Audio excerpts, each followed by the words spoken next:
It all started with steak and red wine. I walked into the candlelit restaurant thinking it was a romantic gesture. Claire had texted me earlier. Let's go somewhere nice tonight. I need to talk. After months of cold shoulders, fake smiles, and whispered phone calls in the bathroom, I thought, maybe, just maybe, she was ready to fix us. But then I saw him. Sitting at our table, smug in a navy blazer, his fingers already curled around Claire's wine glass. She was giggling like a teenager, brushing her hair behind her ear the way she used to do with me back when she gave a damn. I froze. Claire looked up, smirked like a fox cornered with no intention of fleeing, and said, "Brandon, meet Tyler." Tyler stood and extended his hand like this was some damn business meeting. I didn't take it. He sat down awkwardly. Claire didn't flinch. She picked up her glass, sipped it slow, and leaned in close to me across the table. "Listen," she said, like she was telling me about a weather report, "you'll never find someone better. So accept the betrayal and move on, or I'll take everything from you. Everything. Our house. My company shares. Even custody of our dog, Bailey." I didn't answer. I just smiled. And in that smile, I buried every sharp edge of the hell she had just tossed in my face. I took out my phone, texted one word to a man I trusted more than anyone alive. Start. That man was Jason, my bodyguard. Ex-military. Loyal. The kind of man who could quietly ruin your world without leaving a trace. I slipped the phone back into my coat and looked back up. Claire was swirling her wine like a villain in a bad movie. "You don't scare me," she said. "You're not the man you used to be, Brandon. You got soft. Predictable. Tyler makes me feel alive." I wanted to punch his face through the back of his skull. But I didn't. I watched. Memorized. Every tick. Every word. Because tonight wasn't about rage. It was about precision. Claire went on, oblivious to the weight of the storm I had just called down. "He listens. He's not boring like you. He doesn't spend nights at meetings or pretending your dumb startup matters. That dumb startup just hit 8 figures last quarter. She didn't care. She never did. She just wanted leverage. Control. And when she realized she couldn't manipulate me anymore, she brought a weapon to dinner. A pretty boy with white teeth and no clue what kind of woman he just stuck his D***ck in. I nodded once, stood up, and said, "Enjoy your meal." Claire blinked. Confused. "You're just gonna leave?" "Of course not," I said. "This is your night. Celebrate." Then I walked out. Calm. Controlled. But inside, I was a broken hurricane. Every memory of us came crashing down like glass. The way she used to wear my hoodie on Sunday mornings. How we danced in the kitchen when we still liked each other. The way she looked at me the day we bought our house. All of it, gone. Because behind all those moments was a calculating, selfish, hollow woman who didn't just cheat on me. She invited me to witness it. She wanted me to burn. But I had other plans. By the time I got home, Jason had already begun. Her bank accounts? Frozen. Her car? Towed. The apartment she secretly rented with Tyler? Lock changed. Lease canceled. His phone? Already cloned. And that was just the start. She wanted war? She forgot who taught her how to play. And tomorrow morning, when she wakes up in a city that suddenly hates her, with a lover who will be begging for a ticket out, I'll be watching. Not from anger. Not from revenge. But from clarity. Because tonight, Claire lit the match. And I brought the gasoline. I couldn't sleep that night. Not from heartbreak. From clarity. I sat in the living room, lights off, whiskey in hand, watching the security feeds from our house. Yes, I had cameras, installed after Claire's 3rd girls' trip this year, where she came back with a new necklace and a tan she couldn't explain. I wasn't dumb. I just wanted confirmation before setting fire to the illusion. And there it was. 4 days ago. She thought I was in Chicago for a conference. The footage showed Tyler strolling in through the back door like he lived here. Shirt unbuttoned, smug grin on his face. Claire met him in nothing but my robe. She laughed, jumped into his arms. They didn't even make it to the bedroom. They went right there on the couch where we used to cuddle during snowstorms. My couch. My whiskey. My goddamn home. She brought that man into my life like it meant nothing. And the way she smiled after, laying on his chest like she'd won some prize, that's what finally cut through the numbness. It wasn't just the betrayal. It was the disrespect. The enjoyment. The way she weaponized intimacy. The way she paraded her lies like some kind of declaration of power. I forwarded the footage to Jason. His reply came seconds later. Noted. Phase 2 in motion. By morning, Claire's social accounts were shadow banned. Her influencer brand deals? Terminated with cause, thanks to a few well-placed leaks. Turns out companies don't love when their brand ambassador is caught on camera mocking fans and bribing a hotel manager for a free stay. Claire had always been careful in public, but I had the footage she thought no one recorded. And now, so did the world. But I wasn't done. I opened the safe behind my bookshelf, took out a thick brown folder I never thought I'd use, her financial skeletons. Credit card statements from stores she told me she only went to with friends, a receipt for a private couple's spa retreat in Aspen, booked under a fake name. She used my card.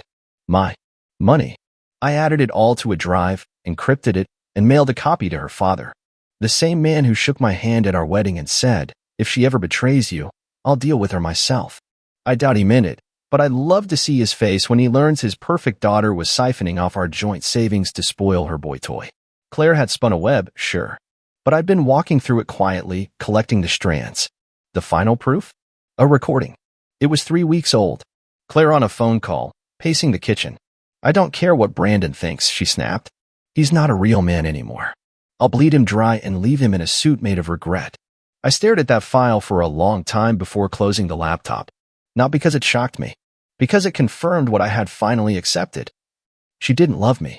Not anymore. Maybe not ever. She loved the life I gave her. And now I was going to take it back, piece by piece. One thing was clear. This wasn't about saving a marriage. It was about making sure Claire never forgot the price of turning me into a fool. And it was only beginning. Claire came home late the next afternoon, humming like she'd just won a beauty pageant. She waltzed through the door wearing a new coat, clearly designer, and carrying a bag from a boutique I'd never even heard of. I was already sitting in the kitchen, laptop open, a single USB drive in the middle of the table. She stopped, noticed the silence, then saw the drive. Her smile twitched. "What's this?" she asked, trying to keep her voice casual. I didn't answer right away. I let her stand there for a moment, let the tension fill the room like gas waiting for a spark. Then I turned the laptop screen toward her and hit play. The footage of her and Tyler on the couch filled the screen. She froze. No gasp. No apology. Just a tightening of the jaw. After 30 seconds, she reached forward and slammed the laptop shut. "Seriously," she scoffed. "You went full spy mode on me? How pathetic is that?" I stood slowly, keeping my voice low and even. "You lied to me, Claire. Over and over. In my house. With my money. With my couch." She crossed her arms, scoffing like she was the victim. "So what? You think just because you pay the bills, you own me?" I was bored, Brandon. You made this life feel like a prison. I stepped closer. "A prison? I gave you everything. Freedom, trust, a future." She laughed. Actually laughed. "Yeah, and you expected me to worship you for it. You were predictable. Safe. You think women want safe?" My fists clenched, but I kept them by my sides. "No. I think women who want respect don't screw some gym bro in their husband's house and then invite him to dinner like it's a game." Claire rolled her eyes. "Tyler's not a gym bro. He actually listens. He makes me feel alive. You just make me feel trapped." That was the moment I realized she wasn't sorry. Not even a little. She wasn't ashamed. She was justified in her head. She had rewritten our entire marriage into a sad little script where I was the villain, and she was just the poor, bored wife looking for passion. She walked past me, poured herself a glass of wine, then turned with a smug grin. "I'm filing for divorce, Brandon. And I'm taking what's mine." I smiled then. The same smile I wore at that restaurant. "You already did," I said, nodding toward the USB drive. "That's you. Your lover. Your lies. Your voice calling me weak. I sent it to your dad. Your PR agent. Your brand sponsors. Oh, and Tyler's employer." Her eyes widened. "You're bluffing," she whispered. "Try me." She looked rattled, for the first time. You can't just ruin my life because I didn't want this anymore." I walked to the door, opened it, and gestured toward the street. Her car was gone. "What the hell?" she muttered, running past me. "Where is it?" "Towed. Registered in my name. Along with the house. The business. The accounts. I gave you comfort, Claire. You gave me a betrayal." She turned slowly, voice shaking with rage. "You're gonna regret this." "No," I said calmly. "You will." Her phone buzzed. A message from her dad popped up on the screen. "Call me. Now." "What the hell is all this?" She went pale. She turned to me, one last time, with a sneer. "You think this is over? You don't know what I'm capable of." "Oh, I do," I said. "That's why I've already planned for what comes next." She stormed upstairs, slamming the door. I sat back down, poured myself a drink, and felt nothing. No triumph. No grief. Just silence. And in that silence, I started to feel whole again. The storm didn't hit right away. Claire tried to act like she was still in control for the next 2 days. Strutting around the house in silk robes, still making smoothies in the kitchen, still humming while she curled her hair in the mirror. But the cracks were spreading fast, only now, she was the one trying to glue them back together. On the 3rd day, everything crashed. It was early morning when she barged into my office like a hurricane in heels, eyes wide, voice already at a full scream before I even looked up. "You sent everything to my sponsors. Do you have any idea what you've done?" She threw her phone at my desk. It slid across and hit the edge of my keyboard. On the screen, a message from one of her biggest brand deals. A termination letter. Immediate. Breach of contract due to moral misconduct. I leaned back in my chair, calm as stone. Actions have consequences, Claire. Didn't they teach you that at your fake little empowerment seminars? She stood there, fist clenched, shaking with fury. And something else too, fear. They're threatening a lawsuit. A lawsuit, Brandon.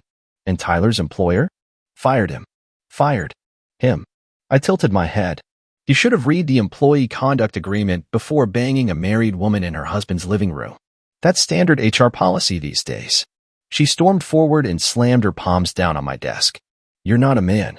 You're a damn psychopath. You just sit here smiling while everything falls apart. I met her eyes. No, Claire. You let it fall apart. I just stopped holding it up for you. She stared at me like she didn't recognize the man in front of her. And maybe she didn't. Maybe she forgot that before I became the guy who paid for spa weekends and planned anniversary trips, I was a street kid from Philly who built his empire with nothing but teeth, fists, and sleepless nights. And now that version of me was back. She stepped back like she needed space to breathe. I'll go to court. I'll get half. I laughed once, sharp. You signed a prenup, Claire. You forgot about that, didn't you? Her lips parted. She had. I stood up, walked around the desk, and stopped inches from her. You walked into this house thinking you could burn it down with a candle. You didn't realize the whole place was wired with explosives.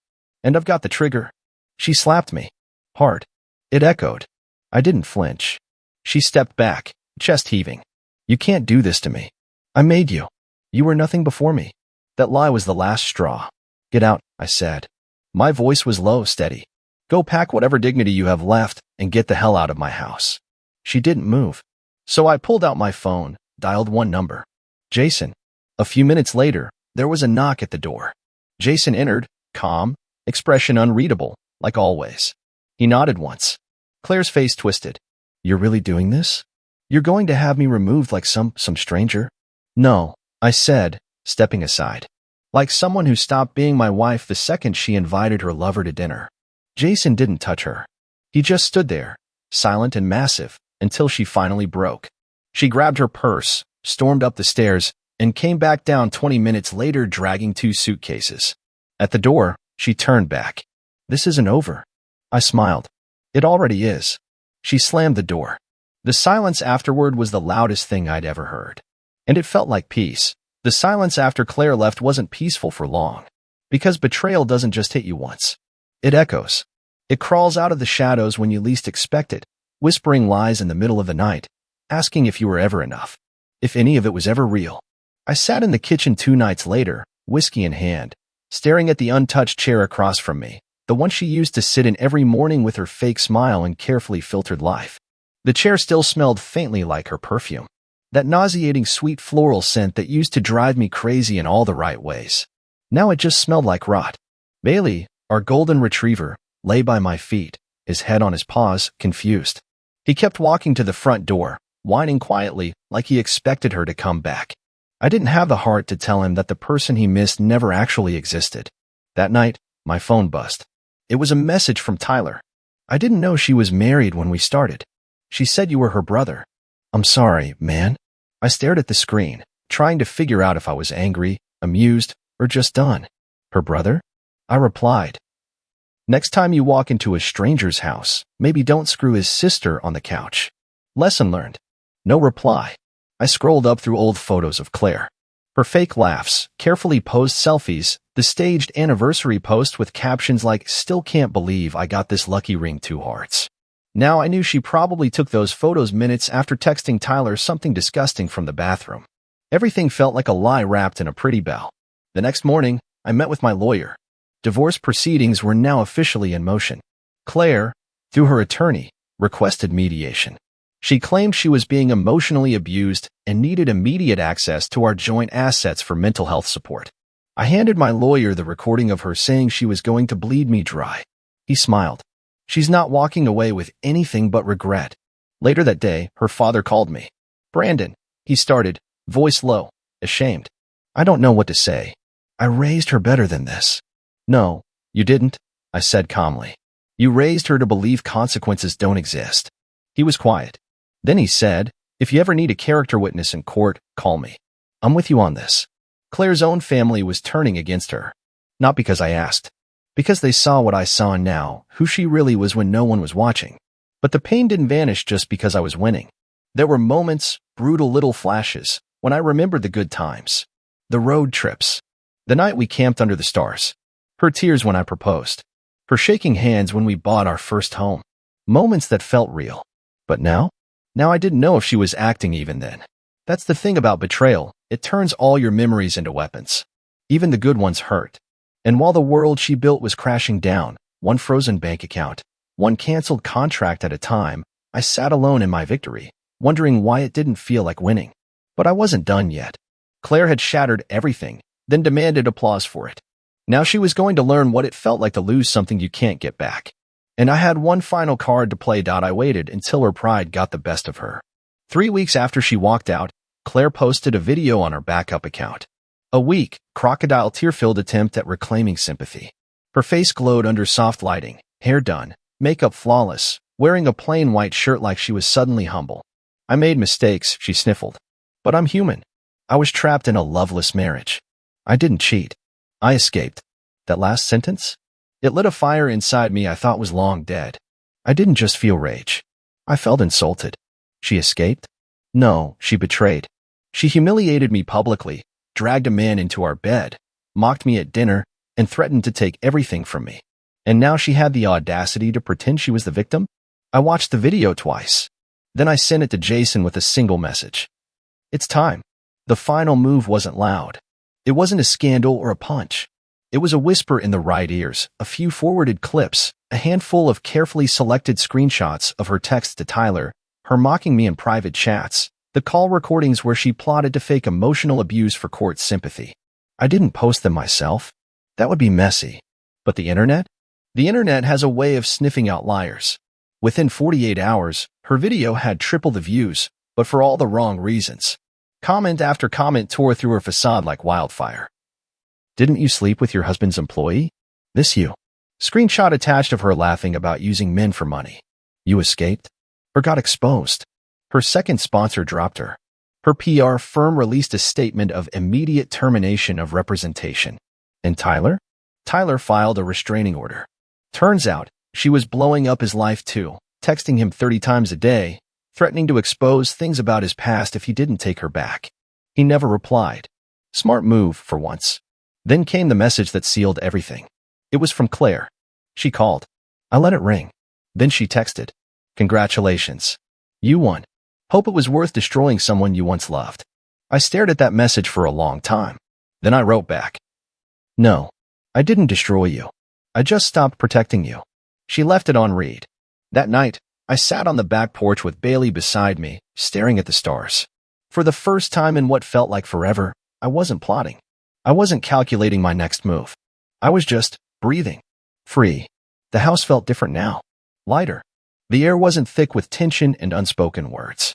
I replaced the furniture she tainted. Got new sheets. Scrubbed every trace of her from the walls. I even changed the locks, not because I was scared, but because I finally understood. Sometimes, the real danger isn't the stranger at your door. It's the one you let into your bed. I wasn't healed yet. Not fully. Betrayal leaves bruises you can't see. But I was standing. I was sleeping again. And every morning I woke up without her lies in my ears felt like a small kind of justice. Claire? She could keep playing the victim online. But I knew the truth. And so did the world now. The final move wasn't revenge. It was exposure. Because sometimes, letting people see the monster behind the smile is the best justice there is. You'd think after destroying the foundation of a life built on lies, there'd be peace. And there was. For a moment. But fire clears a forest. It doesn't heal it. The silence after Claire was gone grew louder with every passing day. Not the painful kind. The reflective kind. It's strange. Once the rage burns off, you're left staring at yourself in a mirror asking, what now? For the first time in years, I didn't have to check her schedule. Didn't have to cover for her mood swings or pretend not to notice her flirting with waiters. I didn't have to guess where she was at 11 p.m. when she said she was just grabbing wine with Rachel. Now I had time. Time to sit in a house I once thought we'd grow old in. Time to walk past the empty room where she kept her vanity table and remember how she used to sit there for hours fixing a face that was already beautiful, but never satisfied. Time to realize that I was in love with an illusion I helped create. And yet, despite everything, there was still grief. Not for her, but for who I thought she was. That's the cruelest part of betrayal. It doesn't just take away the person. It takes away the memories. The songs you danced to. The scent on your hoodie. The way she looked at you before you made your first million. All of it tainted. But something else started to grow in that wreckage. Me. I started working out again. Not to punish myself, but to feel again.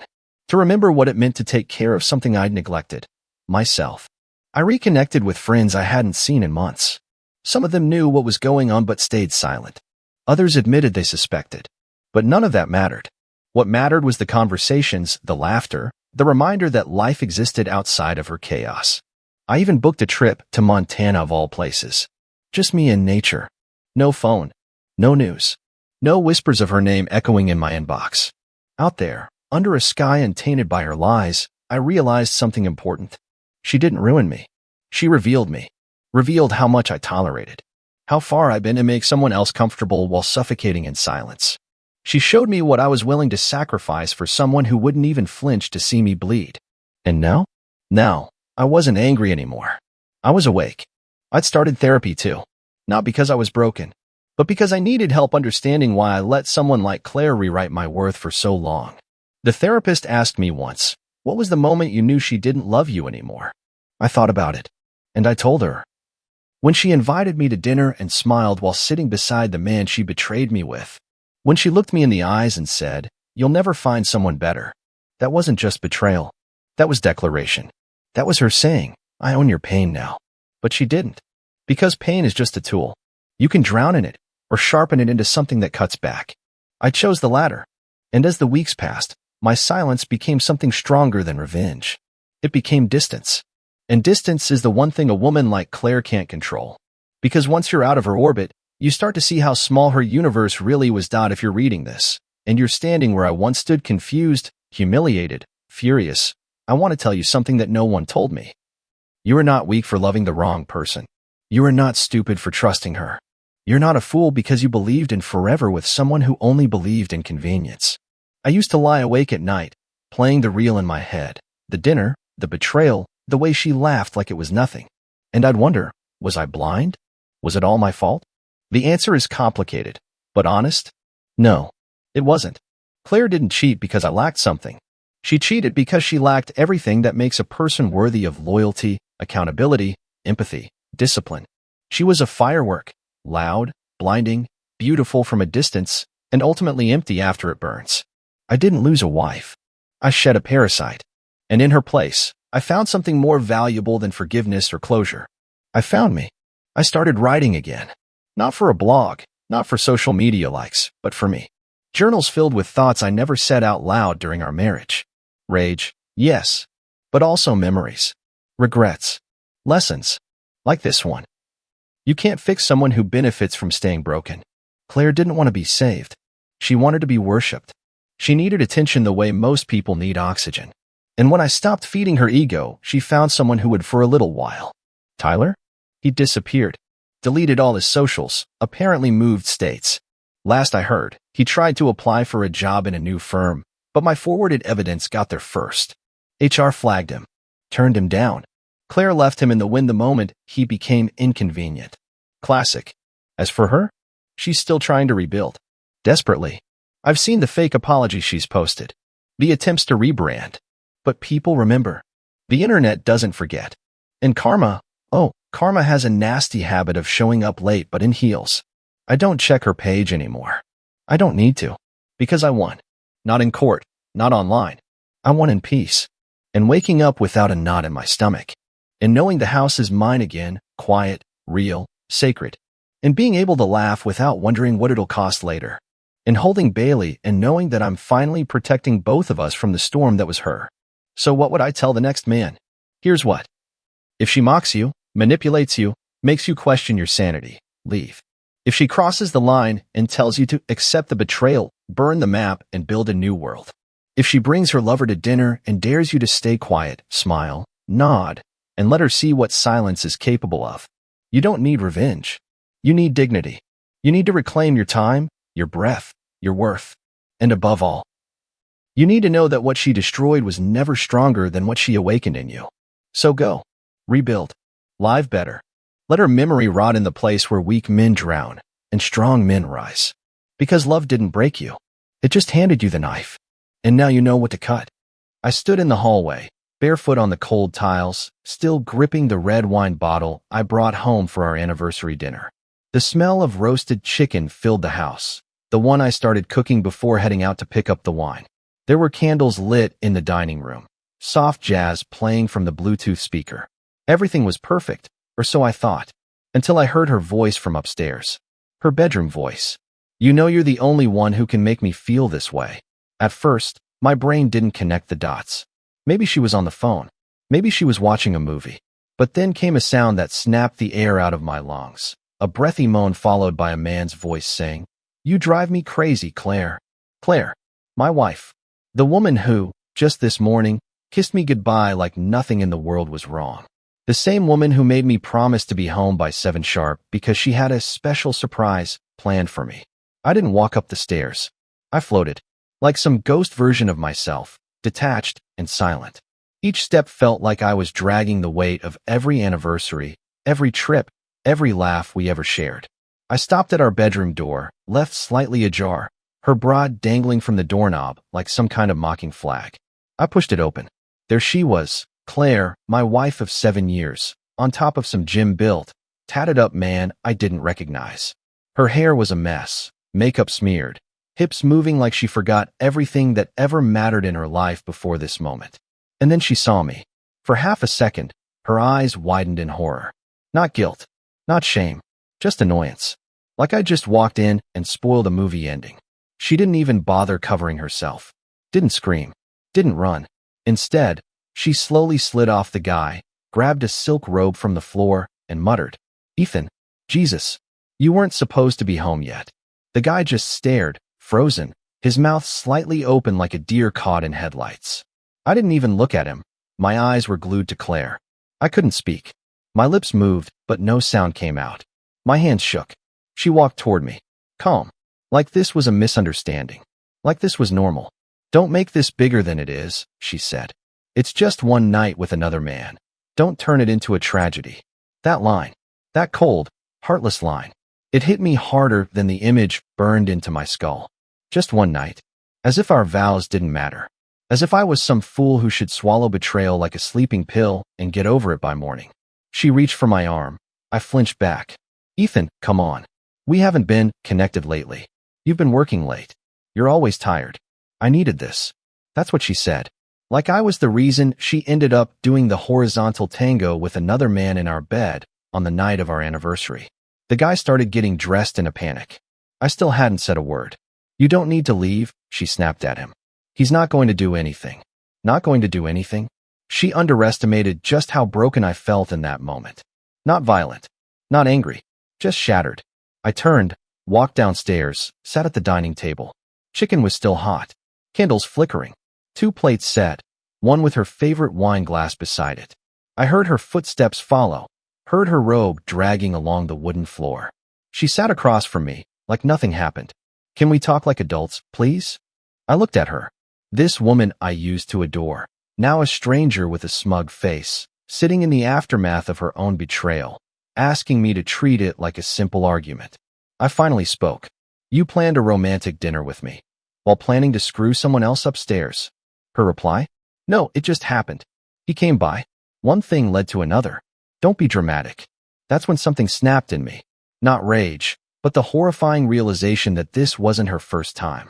The ease, the comfort, the casual dismissal. It reeked of repetition. She'd done this before. And I had no idea. But I was about to find out everything. I didn't sleep that night. Claire went upstairs like she hadn't just shattered the entire foundation of our marriage. I sat in the living room, staring at the half-melted candles and cold chicken, while outside the wind slammed branches against the window like they were begging me to wake up and realize this was a dream. But it wasn't. The smell of her perfume still lingered in the air. That same scent she wore every night we made love. Now it felt poisonous. At 2 a.m., I finally got up and opened her laptop. We never hid passwords from each other. That was the kind of marriage I thought we had. Transparent. Trusting. Safe. I was a fool. Her email was open, a long chain of conversations with someone named Jake S. The guy from earlier. Turns out he wasn't just some random hookup. They'd been seeing each other for at least 5 months. There were hotel confirmations, lunch reservations, flight itineraries, even pictures. Pictures of them on a weekend getaway in the mountains, smiling like newlyweds. Her in lingerie I'd never seen. Him holding her from behind, his hand on places that made my blood boil. And the worst part? There was an email titled, "What to Say If Ethan Finds Out." She had a plan. A freaking plan for my discovery. Scripts. Excuses. Lies. Word for word what she'd said tonight. That line. It's just one night. Don't turn it into a tragedy. It wasn't spontaneous. It was rehearsed. I felt sick. I rushed to the bathroom and threw up until my throat burned.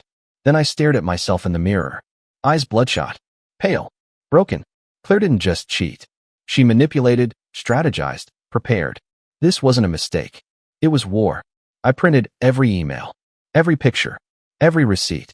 I wanted to confront her, but not like earlier, not with her standing there half-naked, pretending to be the victim. I wanted her to feel something. Guilt, regret, fear, anything other than that smug calm she wore like armor. At 7 a.m., she came downstairs, dressed in yoga pants and a loose hoodie, pretending nothing happened. She poured herself coffee, looked at me, and said, "Are you still mad?" Still mad? She sipped her coffee and raised an eyebrow. You didn't even hit him. I expected worse. I slid the folder across the table. What's this? Evidence, I said, of the last 5 months. Her face froze. She flipped open the folder, started skimming. Her jaw clenched, nostrils flared. For the first time, she didn't have a smug comeback.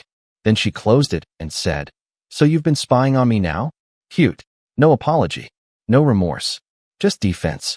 I stood up. You lied to me for months. You brought him into our bed. On our anniversary. And you have the audacity to act like I'm the one who did something wrong. You were boring, she snapped. Safe. Predictable. He made me feel alive again. It was like she wanted to hurt me. Wanted to cut deep and twist. You don't even look at me the way he does, she continued. You stopped noticing me. He sees me. I shook my head. You didn't come to me. You didn't talk. You plotted. She smirked. Because I knew you'd react like this. All dramatic, like the world's ending. You made me dramatic. You staged this entire thing, and now you want me to act like it's no big deal. She slammed her coffee cup down. Do what you want, Ethan. Divorce me. Cry. Go whine to your buddies. Just don't pretend like you were some perfect husband. I stared at her, realizing for the first time how much she despised me. She didn't cheat because she was lost. She cheated because she wanted to. Because she liked it. Because I wasn't exciting anymore. There's a difference between a mistake and a choice. And she made 1,000 deliberate choices to betray me. And still, she acted like she was doing me a favor by staying. The doorbell rang. I walked over, opened it, and standing there was Jake. Still smelling like last night. Still stupid enough to show up to my house. Claire stood behind me and whispered, "Don't do anything crazy." But the crazy part? I didn't punch him. Not yet. I just looked at him, then back at her. And I smiled. A smile she hadn't seen in years. Not a loving one. Not a gentle one. But a calm, calculated one. Because now I had a plan too. Jake had that clueless smirk guys like him wear when they think they've won. He wasn't nervous. He wasn't apologetic. Just stood there with his hands in his pockets like he was delivering a pizza, not walking into the ruins of someone else's marriage. Claire moved to my side, trying to act like a peacemaker, but her body betrayed her. She leaned slightly toward him. Like instinct. Like comfort. Like home. That told me everything. I just came to talk, Jake said. We didn't mean for things to go like this. You didn't mean for me to find out? I asked. He hesitated, glanced at Claire, then back at me. It just happened. The favorite line of cheaters everywhere. I stepped aside. Come in. Claire grabbed my arm. Ethan. Let him in, I said. We're all adults, right? He walked in like it was nothing. Sat on my couch, the one I bought. The one Claire and I picked out together. The one I laid on when I had the flu, and she brought me soup and kissed my forehead. She sat beside him. That hit harder than a punch. I stayed standing. There was power in standing. Tell me, I said, how long have you two been laughing behind my back? Claire rolled her eyes. This isn't high school. Jake spoke. We met at that yoga retreat in Colorado. Remember when Claire went in August? I remembered. I sent her off at the airport. Told her to enjoy some peace, some space. I even gave her my travel pillow. Claire jumped in. It wasn't planned, Ethan. It started with a drink. And then talking. It felt easy. Jake smiled. She told me everything about you. I clenched my jaw. Everything. Claire nodded. I needed to talk to someone. So instead of talking to your husband, you decided to pour your soul into a stranger with nice abs and a gym membership. Jake stood up. You don't get to talk to her like that. That's when it snapped. I stepped forward. Not to hit him. I wasn't going to give either of them that satisfaction. But just enough for him to feel how much strength I still had left. Just enough for Claire to see that I wasn't the predictable, boring man she labeled me as. I whispered, get out of my house. Jake looked to her for direction. And she hesitated. She actually hesitated. Like she wasn't sure who she belonged to anymore. That broke something inside me I didn't even know existed. Claire, I said, voice shaking. Did you ever love me? She looked up at me. Of course I did. Did? I asked. Past tense. She didn't respond. That silence was louder than any scream. Jake started toward the door. Let's go, Claire. I waited. She stood. She followed him. No apology. No tears. Just grabbed her bag, tossed her hair over her shoulder, and left. Like it was just another Sunday morning. Like she wasn't walking out of 7 years of marriage. When the door closed, I stood there. Still. Frozen. I don't know how long I stayed like that. Maybe 5 minutes. Maybe 5 hours. Eventually I moved. I walked into our bedroom. Now theirs, I guess, and stripped the bed. Tossed every pillow, every sheet into a garbage bag. The smell of her perfume still clung to the fabric. It made me gag. Then I went to the closet. She hadn't taken anything. Her dresses. Her shoes. Her favorite red coat. Still hanging there like she planned to come back later and pretend this never happened. I sat on the floor. Not to cry, but to breathe. My chest felt like it was collapsing in on itself. The betrayal wasn't just the cheating, it was the casual cruelty. The complete disregard for everything we'd built. The realization that while I was working extra hours to pay off her student loans, she was texting another man under the table at dinner. Every kiss. Every I love you. Every whispered goodnight. All tainted. I picked up her wedding ring from the dresser. She'd left it there. On purpose. Like a statement. She wanted me to know she was done. And maybe she thought I'd crumble. But she forgot something. I'm not the man she thinks she left behind. I didn't call her. Not that day. Not the next. Not the one after.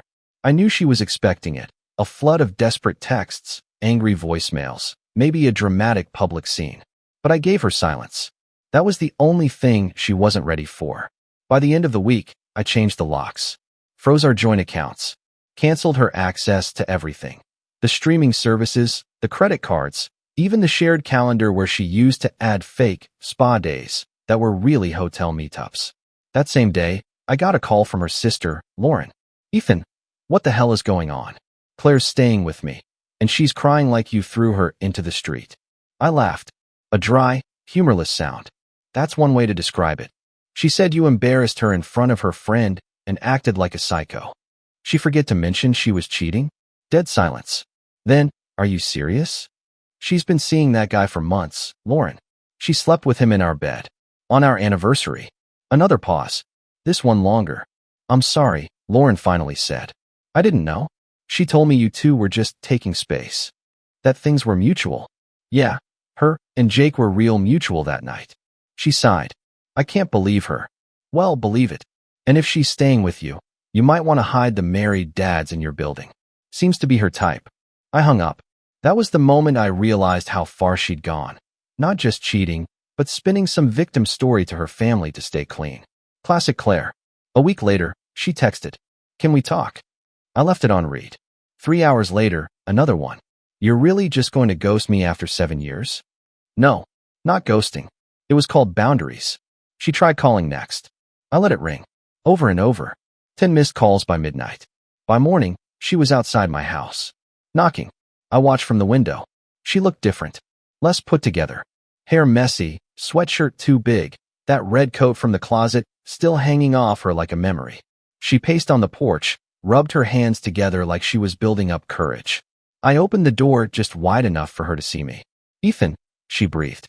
"Can we talk inside?" "No." She blinked. "Seriously? You walked out with him. You don't get to walk back in with me." Her lips trembled. "I didn't know what I was doing." "You knew. You planned it." "I made a mistake." "No," I said. "You made 100 of them. One for every lie. Every time you looked me in the eye and said you loved me while sleeping with someone else."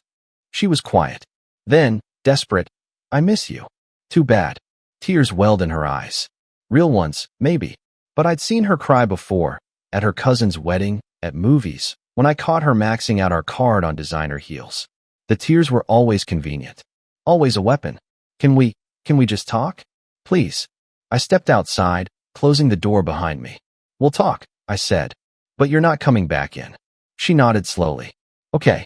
We sat on the porch steps. The silence between us was louder than the traffic in the distance. "I never meant to hurt you," she whispered. "Did you think I'd just clap and move on?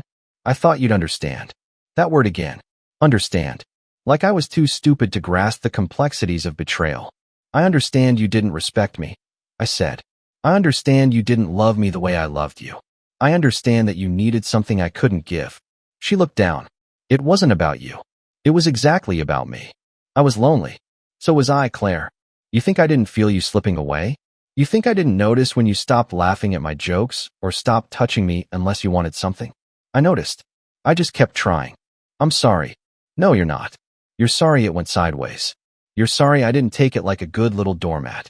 She tried to reach for my hand. I pulled back. "You walked out," I said. "And the version of me that would have begged you to stay? He walked out too." She started to cry. Not soft tears, ugly ones. Shoulders shaking. Hands covering her face. It should have made me feel something. But I felt nothing. No hatred. No sadness. Just freedom. I stood up, opened the door behind me. She looked up, pleading. I didn't say a word. Just walked in and closed the door gently behind me. And this time, she didn't knock. That night, I sat at the kitchen table, lights off, just the dim glow of the street lamp cutting shadows across the room. I was alone, but for the first time in weeks, it felt like peace. Not silence, not loneliness, not absence. Just peace. Claire didn't come back. No more texts. No more calls. Maybe she finally got it. Or maybe she was busy playing house with Jake. Either way, I didn't care. The hard part wasn't missing her. It was mourning the version of her I thought I married. The woman I believed in. The girl I met at that college party years ago who danced barefoot on the rooftop and made me laugh so hard I spilled beer on myself. That girl? She died somewhere along the way. Maybe when the bills started stacking, or when we got too comfortable, or when she started wanting more excitement than I could offer. Whatever the moment was, I didn't see it until she was already gone. I didn't sleep much that week. I started running again. 5 miles a morning before work. At first it was just to stop thinking. But eventually it turned into something more. It became mine. My ritual. My rebuilding. One morning, around 6, I ran past the coffee shop we used to go to. I hadn't been there since the breakup. I don't know why I went in that day. Maybe I just needed a reminder that not everything was tainted. I ordered her favorite. Vanilla oat latte, extra hot. Old habit. Then I stared at it on the table for 20 minutes before throwing it away. It wasn't mine anymore. The next week, I got a call from a number I didn't recognize. It was Jake. At first, I thought it was a prank. He said, "Ethan, listen. I know you have every reason to hate me. I just wanted to tell you. Claire and I are done." I didn't answer. "She lied to me too," he continued. "Told me you guys were separated. That the marriage was already over." I still didn't answer. "She's been staying with some guy from her gym. I found out last night. She left her phone unlocked." There it was. The full circle. I felt my lip twitch. Almost a smile. She said the same things to him she said to me. Jake muttered. Same exact lines. It's like she's running a script. She is, I said calmly. She practiced it on me. He was silent for a while. Why are you calling me, Jake? I don't know, man. I guess I wanted to tell you that you weren't the problem. It's her. All the way. I nodded. Not because I needed the validation, but because I already knew. I'm sorry, he added. I hung up. A few days later, I came home and found a letter on my porch. No envelope. Just folded, creased, her handwriting. Ethan, I know you won't answer my calls anymore, and maybe I don't deserve for you to. But I had to say it anyway. I'm sorry. Not for getting caught. Not for how things ended. I'm sorry for taking someone as good as you and turning you into someone who couldn't even recognize himself anymore. You were everything I needed, but I was too stupid to see it. I wanted adventure. I wanted fire. But I didn't realize how cold fire leaves you when it burns out. I know I lost you. I know you're gone. I know if you ever loved me again, it'd be a miracle. But I needed you to know you didn't fail. I did. Claire.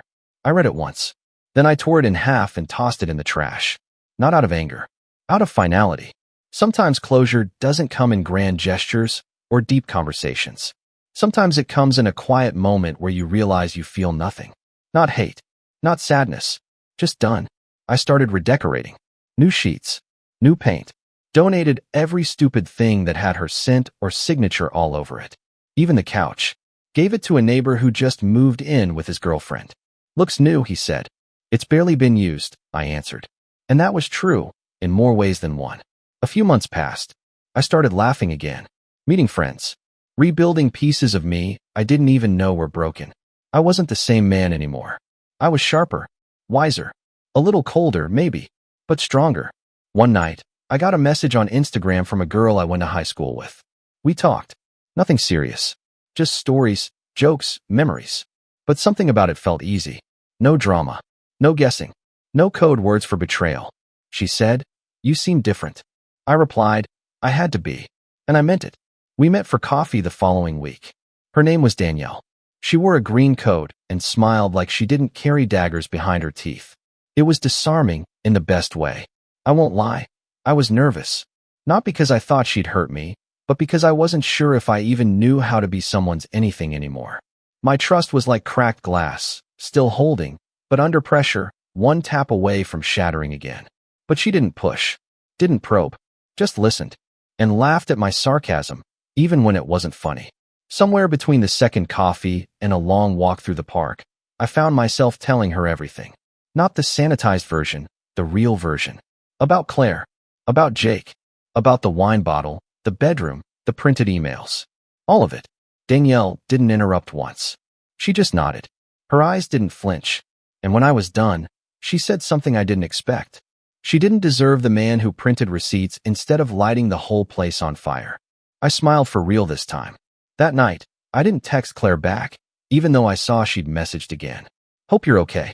Just thinking about you." I didn't even open it. Because for the first time in a long time, I didn't need to. Claire became a shadow. A ghost that haunted the old version of me. And I'd burned that version to the ground already. The real shift came a month later, when I saw her in person. It was at the grocery store, of all places.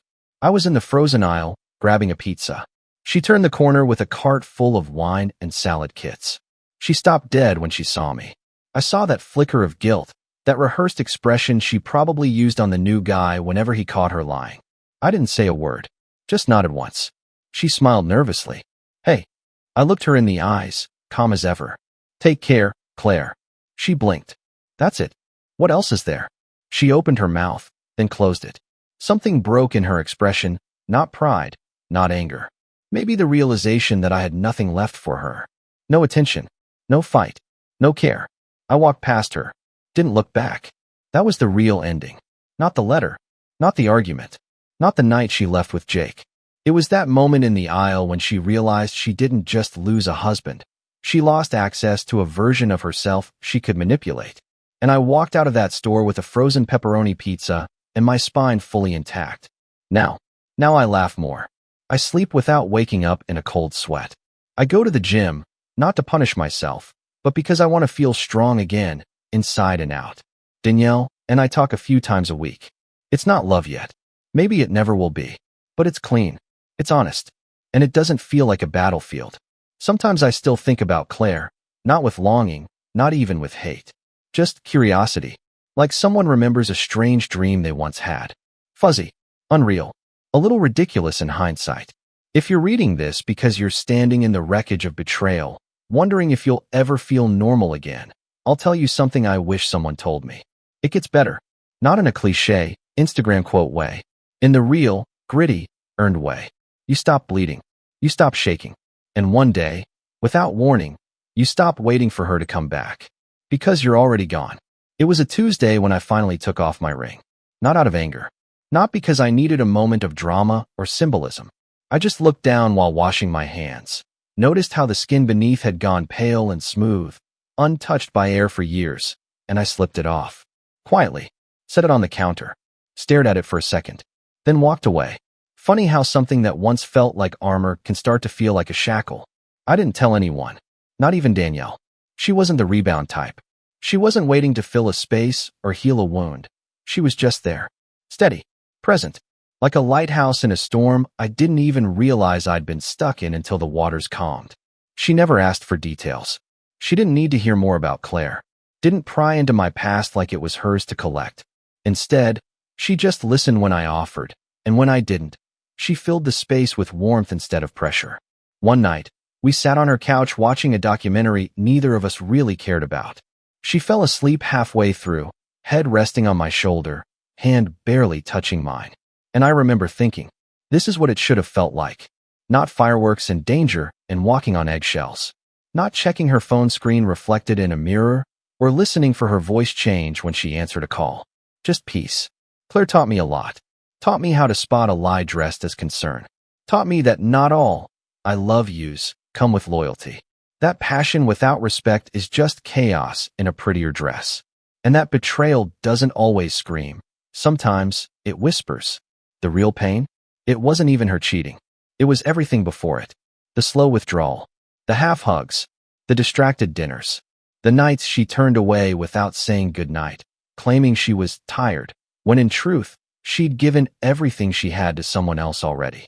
There's a different kind of heartbreak in watching the person you love fall in love with someone else right in front of you, piece by piece, while pretending to still be yours. But I'm done mourning that. Claire reached out again last week. New number. New excuse. Just wanted to see how you were. I deleted it. Didn't even open it. Because healing isn't always about forgiveness. Sometimes it's about choosing silence over reopening wounds.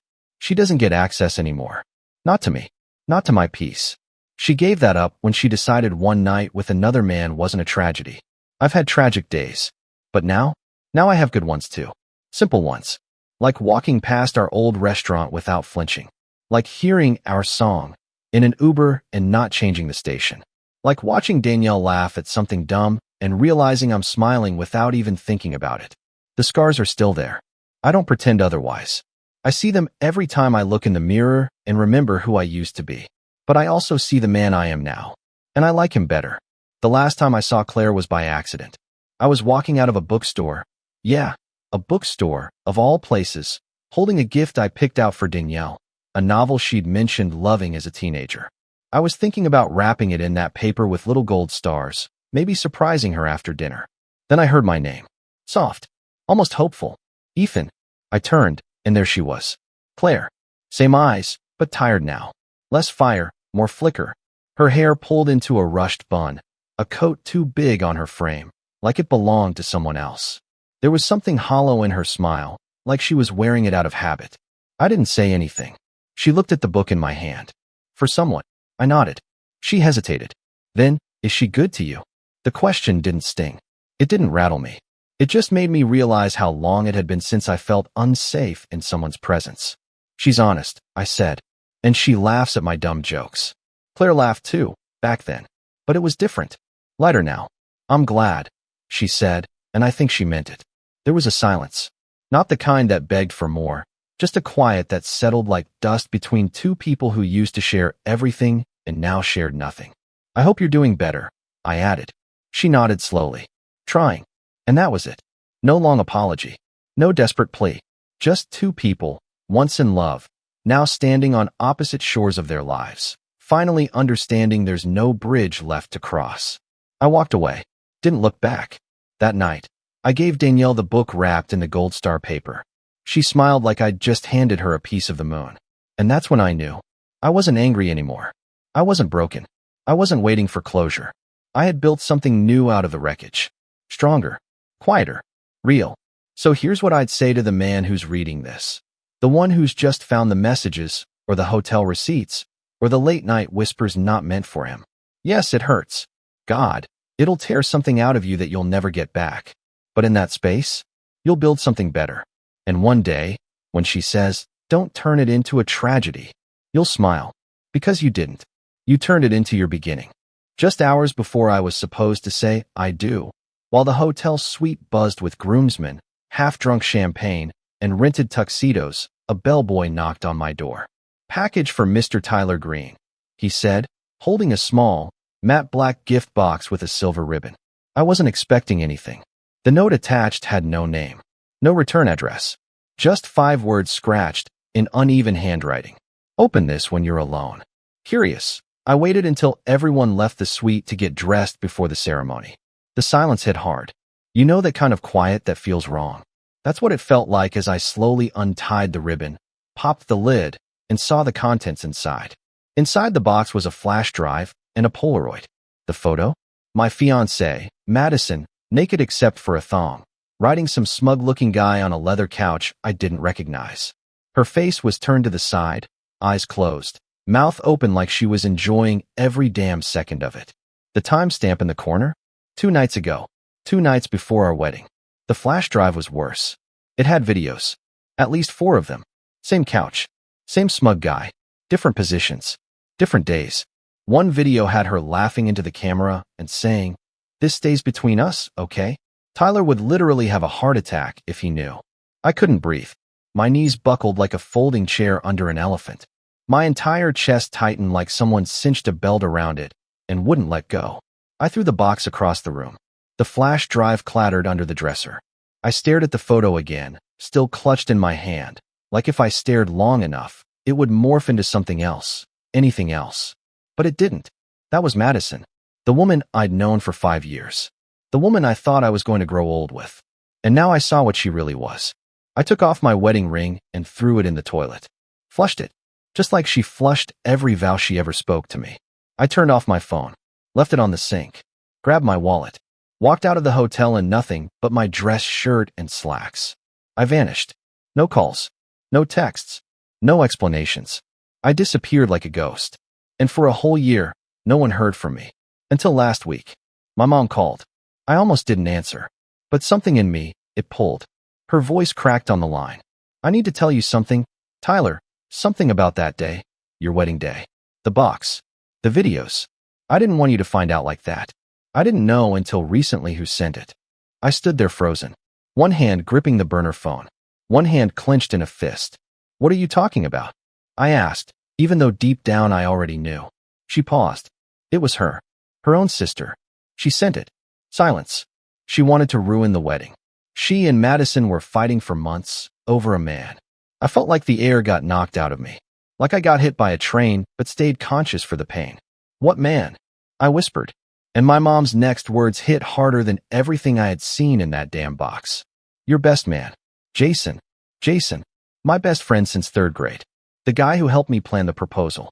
The guy who toasted us at the engagement party. The guy who hugged me that same morning and said, 'You're the luckiest man alive, Ty.'" It wasn't just a betrayal. It was a setup. They were all in on it.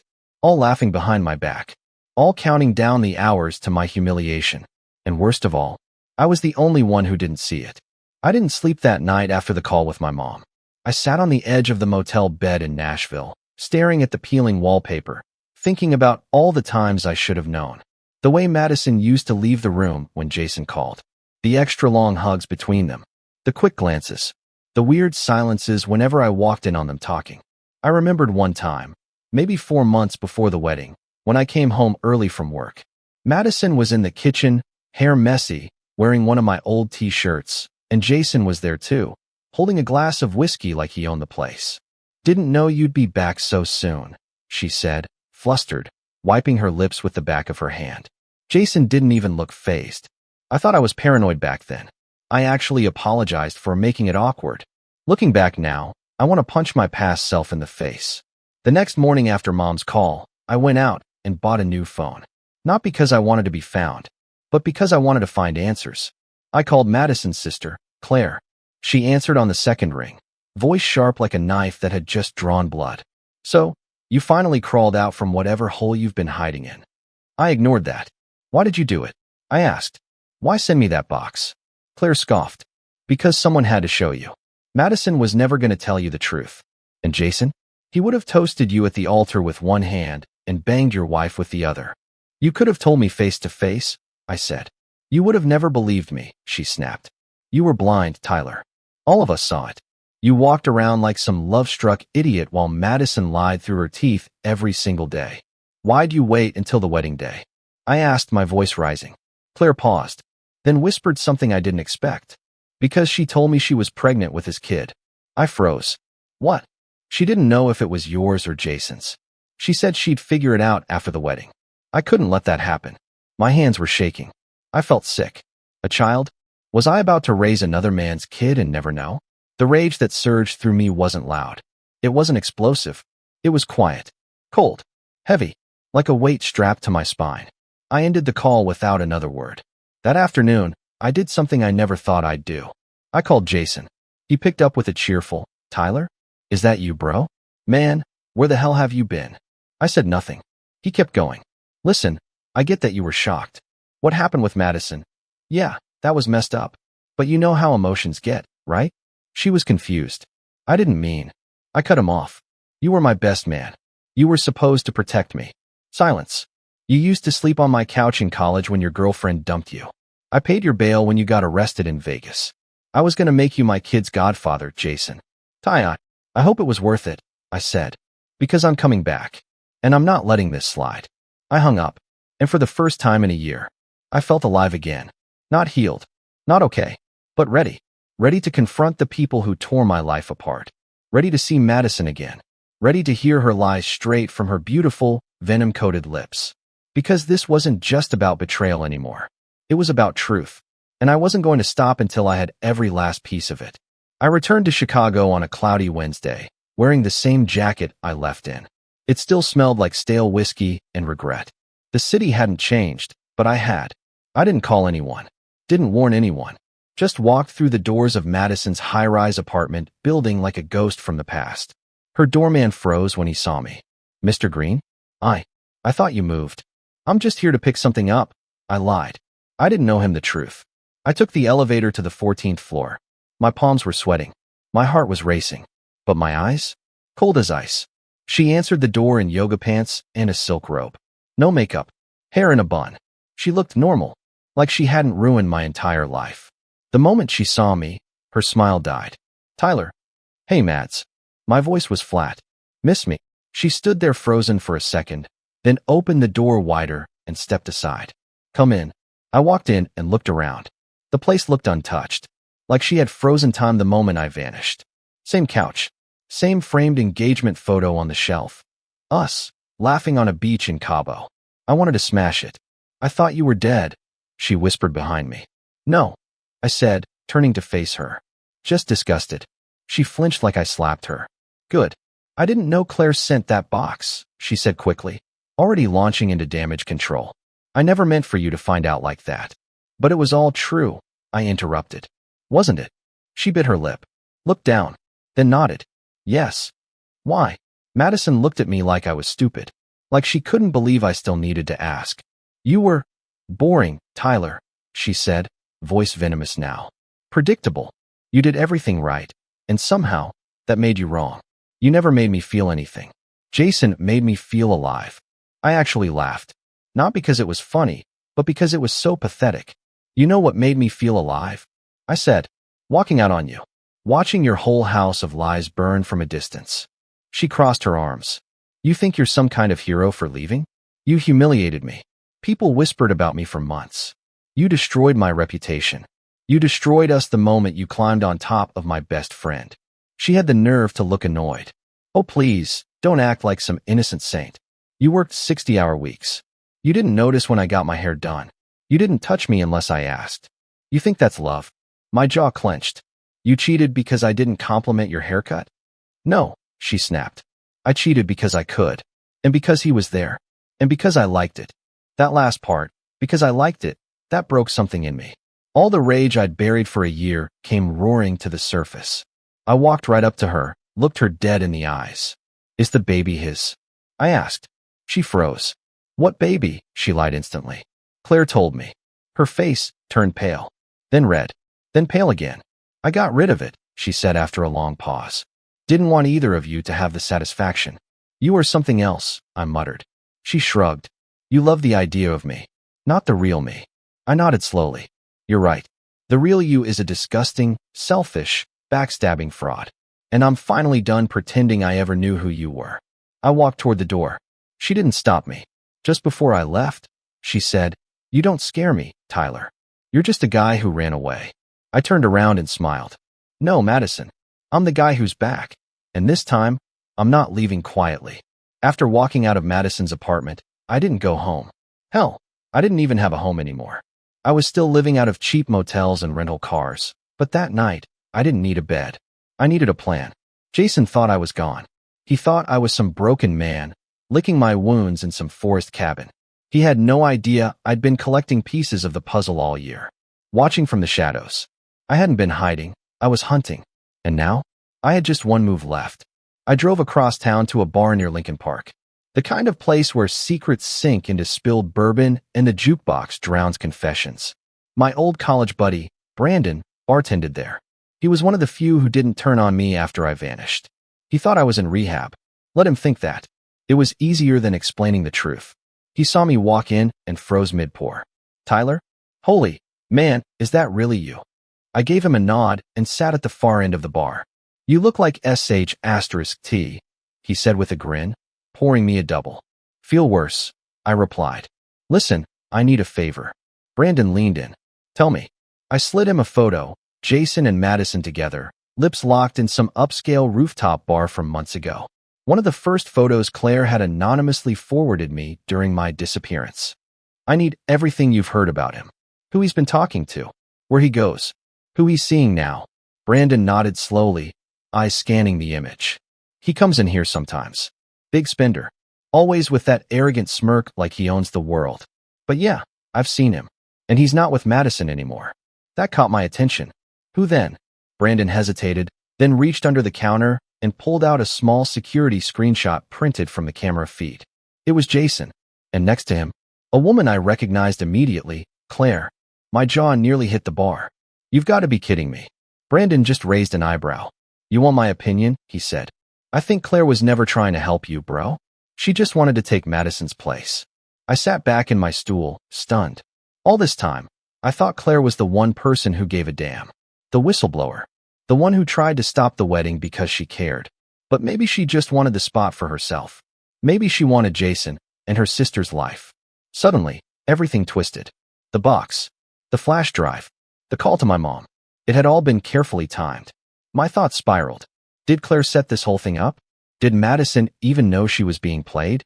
I slammed the rest of my whiskey and stood up. You okay? Brandon asked. No, I said. But I'm done being stupid. Before I left, I looked back at him. If you see Jason again, tell him I'm coming. I walked out of that bar into the freezing Chicago night with a new kind of anger in my chest. The kind that doesn't just burn, it calcifies. I didn't care about Madison anymore. Or her twisted sense of love. She was just the first infection. Jason was the next tumor I had to cut out. But Claire? Claire was the scalpel in the dark I hadn't seen coming.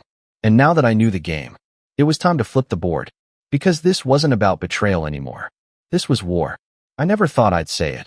But Madison might not have been the worst part of all this. At least she wore her betrayal like perfume. Out in the open, loud, confident, and toxic as hell. But Claire? She played her game in the shadows, behind innocent smiles and crocodile tears. And the worst part? She almost had me fooled. I drove to her place the next morning. Not to ask, not to beg, just to watch. She lived on the north side, in one of those sleek apartments with glass balconies and overpriced rent. I parked across the street with a coffee in hand and my eyes locked on her building like a sniper. And it didn't take long. At exactly 9:42 a.m., Jason walked out of the building. Same smug face. Same designer coat. He looked comfortable. Familiar. Like a man who slept there regularly. So it was true. The woman who blew up my wedding? She was sleeping with the same guy who blew up my life. They belonged together. Like snakes in the same pit. Once Jason left, I waited 30 minutes, then crossed the street and rang Claire's buzzer. She answered almost immediately. Hello. It's Tyler. Silence. Then, the door unlocked. I took the elevator up, every second ticking louder than the last. When I reached her floor, she was already standing in the hallway.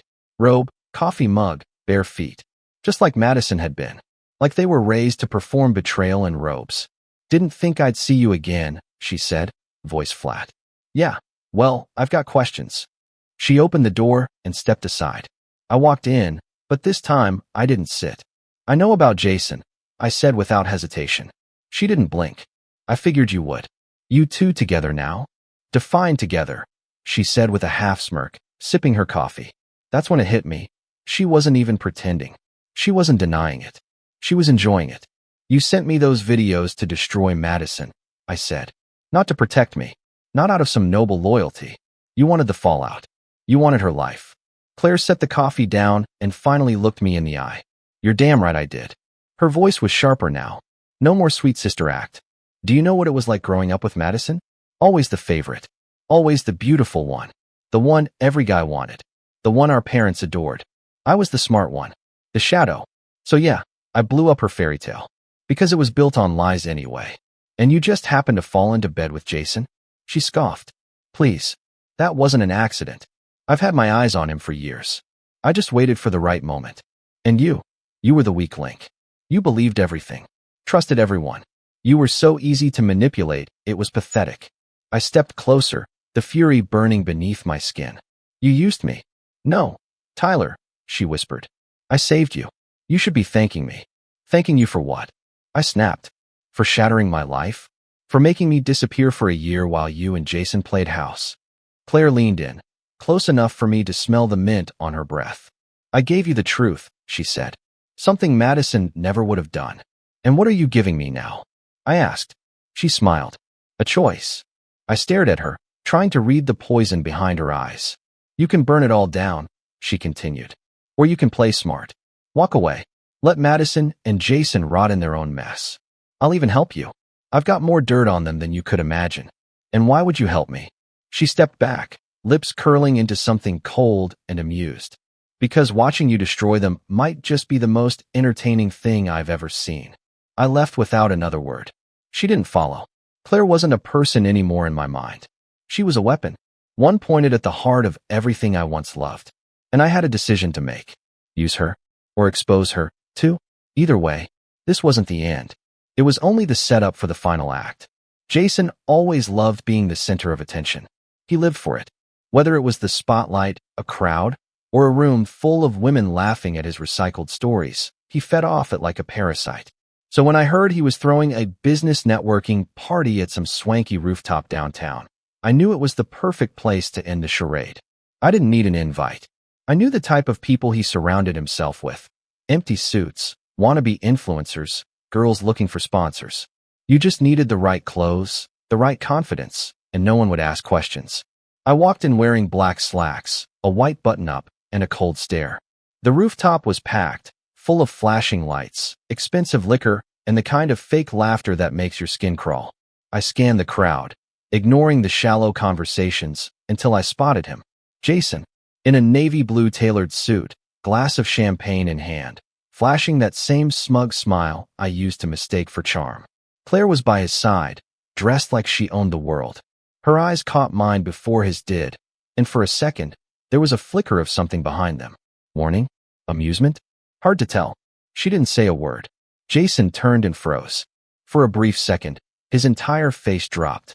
He looked like he'd seen a ghost. Then he smiled. Tyler, my man, you're alive, he shouted across the rooftop, arms open like we were long-lost brothers instead of enemies. I didn't say a word. He walked toward me, awkward hugs in the air, trying to turn the crowd's attention away from the sudden tension. I was just telling everyone about that trip to Cancun, he said with a forced chuckle. Back when you passed out on the beach and we had to carry you. Don't. I cut him off. Don't pretend we're still anything. The music kept thumping behind us. People watched, sensing the shift. Claire sipped her drink, silent. Waiting. Jason leaned in, trying to control the damage. Look, man, I get it. You're still pissed about Madison. I would be too. But you disappeared, bro. You left. I left because I was betrayed by the two people I trusted the most. He gave that fake laugh again. We all make mistakes, Ty. Yeah, I said. Like thinking you were my brother. I reached into my pocket and pulled out a USB drive. Held it up in front of him. This has every email, text, and video Claire gave me. You remember those nights in her apartment? The ones you didn't think anyone knew about? I've got them all. All backed up. All time-stamped. All real. Jason's face paled. You wouldn't. I already have, I whispered. But I'm giving you a choice, Jason. Leave. Leave town. Cut ties. Disappear. If I ever hear your name again, this drive goes to your investors, your boss, and every social channel you've ever touched. You're bluffing, he said, but his voice cracked. I don't bluff anymore. He looked around. People were still pretending not to listen, but they were watching, hungry for drama. Claire stepped forward, lips curling into that same cold smirk she wore in her apartment. Do it, Ty. Burn him. Jason turned on her. You helped him. She tilted her head. I gave him everything. You thought you were playing us, but baby, I play better. Jason's entire world started to crumble right there in front of me. He threw his champagne glass on the floor and stormed off through the crowd, red-faced, humiliated. Claire watched him go, then looked at me. You're welcome. I didn't thank her. I just turned and walked away. One snake down, one still slithering. And now? It was finally time to deal with Madison. Because she thought I was gone. She thought the nightmare ended with my disappearance. But she had no idea. I was just getting started. A week after Jason's meltdown on that rooftop, I got a letter. Not a text. Not an email. A real letter. Handwritten. In cursive. On heavy cream-colored paper. It was from Madison. The envelope had no return address, but the handwriting was hers. I'd recognize that looping him anywhere. Inside, the message was short, and yet every word felt like a blade. You win. But if you want the whole story, meet me at the lake house. Sunday, 3 p.m. Come alone. The lake house. The one we used to escape to during our good days. The one my father built when I was a kid. The one I nearly sold after I disappeared. I almost threw the letter out. Almost. But something gnawed at me. A question that had followed me through every sleepless night, every confrontation, every lie. What if there was still more? I needed closure. So I went. It was cold that afternoon. Gray skies hung over the water like a threat. The house sat quietly on the edge of the lake, untouched, still as a photograph from a different life. Her car was already there. I parked beside it, stepped out, and walked toward the porch. My boots crunched the gravel like it was trying to scream under me. Every nerve in my body was tight. She opened the door before I knocked. She looked older, not in a physical way. She still had the same flawless skin, same dark eyes, but her posture, her silence, her eyes, something had cracked. Thanks for coming, she said softly. I didn't reply. We sat inside, across from each other at the dining table. The last time we were here, we were drinking wine and talking about baby names. Now, I wouldn't have trusted her to hand me a glass of water. She slid a small folder across the table toward me. What's this? The last lie, she said. I figured if I was going to be the villain in your story, I should at least finish the part right. I opened the folder. Inside, a sonogram photo, dated 8 months ago. Beneath it, a birth certificate. Father, unknown. Mother, Madison Claire Bennett. Child's name, Ava Marie Green. My throat dried up. You kept the baby? She nodded. I lied when I said I got rid of it. I didn't know who the father was back then. I was scared, and I didn't want to give Jason that kind of power. Why are you telling me this now? I asked, my voice colder than I meant. Because I got the paternity test last week, she whispered. She's yours, Tyler. I sat back in my chair. Every emotion I thought I'd buried came flooding back like a dam had snapped. Anger, pain, confusion, and something worse, hope. I didn't want to use her as leverage, she said quickly. That's why I waited. I didn't want you to think I was trying to trap you or force anything. You don't get to play the selfless card. I snapped. You lied. Over and over. You let me disappear thinking you'd aborted my child. I know, she said, tears finally spilling down her cheeks. and I deserve whatever you want to throw at me. But I had to tell you. You deserve to know she exists. Silence. Just the ticking of the clock on the wall, and the war going off inside my chest. I stood up. She flinched, like she thought I might scream. But I didn't. I walked to the door, paused, and said, "What's done is done. But from this moment on, she's mine too. And I'll do for her what no one ever did for me. Protect her from people like you." I walked out. Didn't look back. Didn't need to. Because I knew this wasn't about Madison anymore. It wasn't about revenge. It was about Ava. And this time, I had something worth fighting for. I didn't cry until I got back to my car. Not when she said Ava was mine. Not when I looked at that sonogram. Not when I walked out of the lake house and left Madison standing in the doorway with tears in her eyes and guilt finally cracking through her perfect face. But when I closed the car door and the silence wrapped around me like a fist, it hit. Everything. The rage. The betrayal. The ache of what could have been. And the raw, undeniable weight of what was. I had a daughter. A little girl who'd been brought into this world under a banner of lies, affairs, and shattered vows. A girl who had no idea who I was, no memory of my voice, no trace of my love in her life. Because I'd been gone. Because I ran. But not anymore. That night, I didn't go back to my motel. I drove around the city with the windows down, letting the cold air slap me back into clarity. I passed every street corner that had meant something once, where Madison kissed me in the rain, where Jason talked me through my dad's funeral, where Claire helped me pick out Madison's engagement ring. Each one now poisoned. But you know what happens when poison sits long enough? It becomes armor. The next morning, I called my lawyer. Told him everything. I wanted a custody case opened immediately. DNA testing. Visitation rights. I didn't care what it cost. I'd sell everything I had left if I had to. Madison wouldn't make this easy. I knew that. She was vindictive, manipulative, and would paint me as the man who abandoned her. She'd weaponize our past. Twist it into a sob story she could sell to any court. But I didn't care.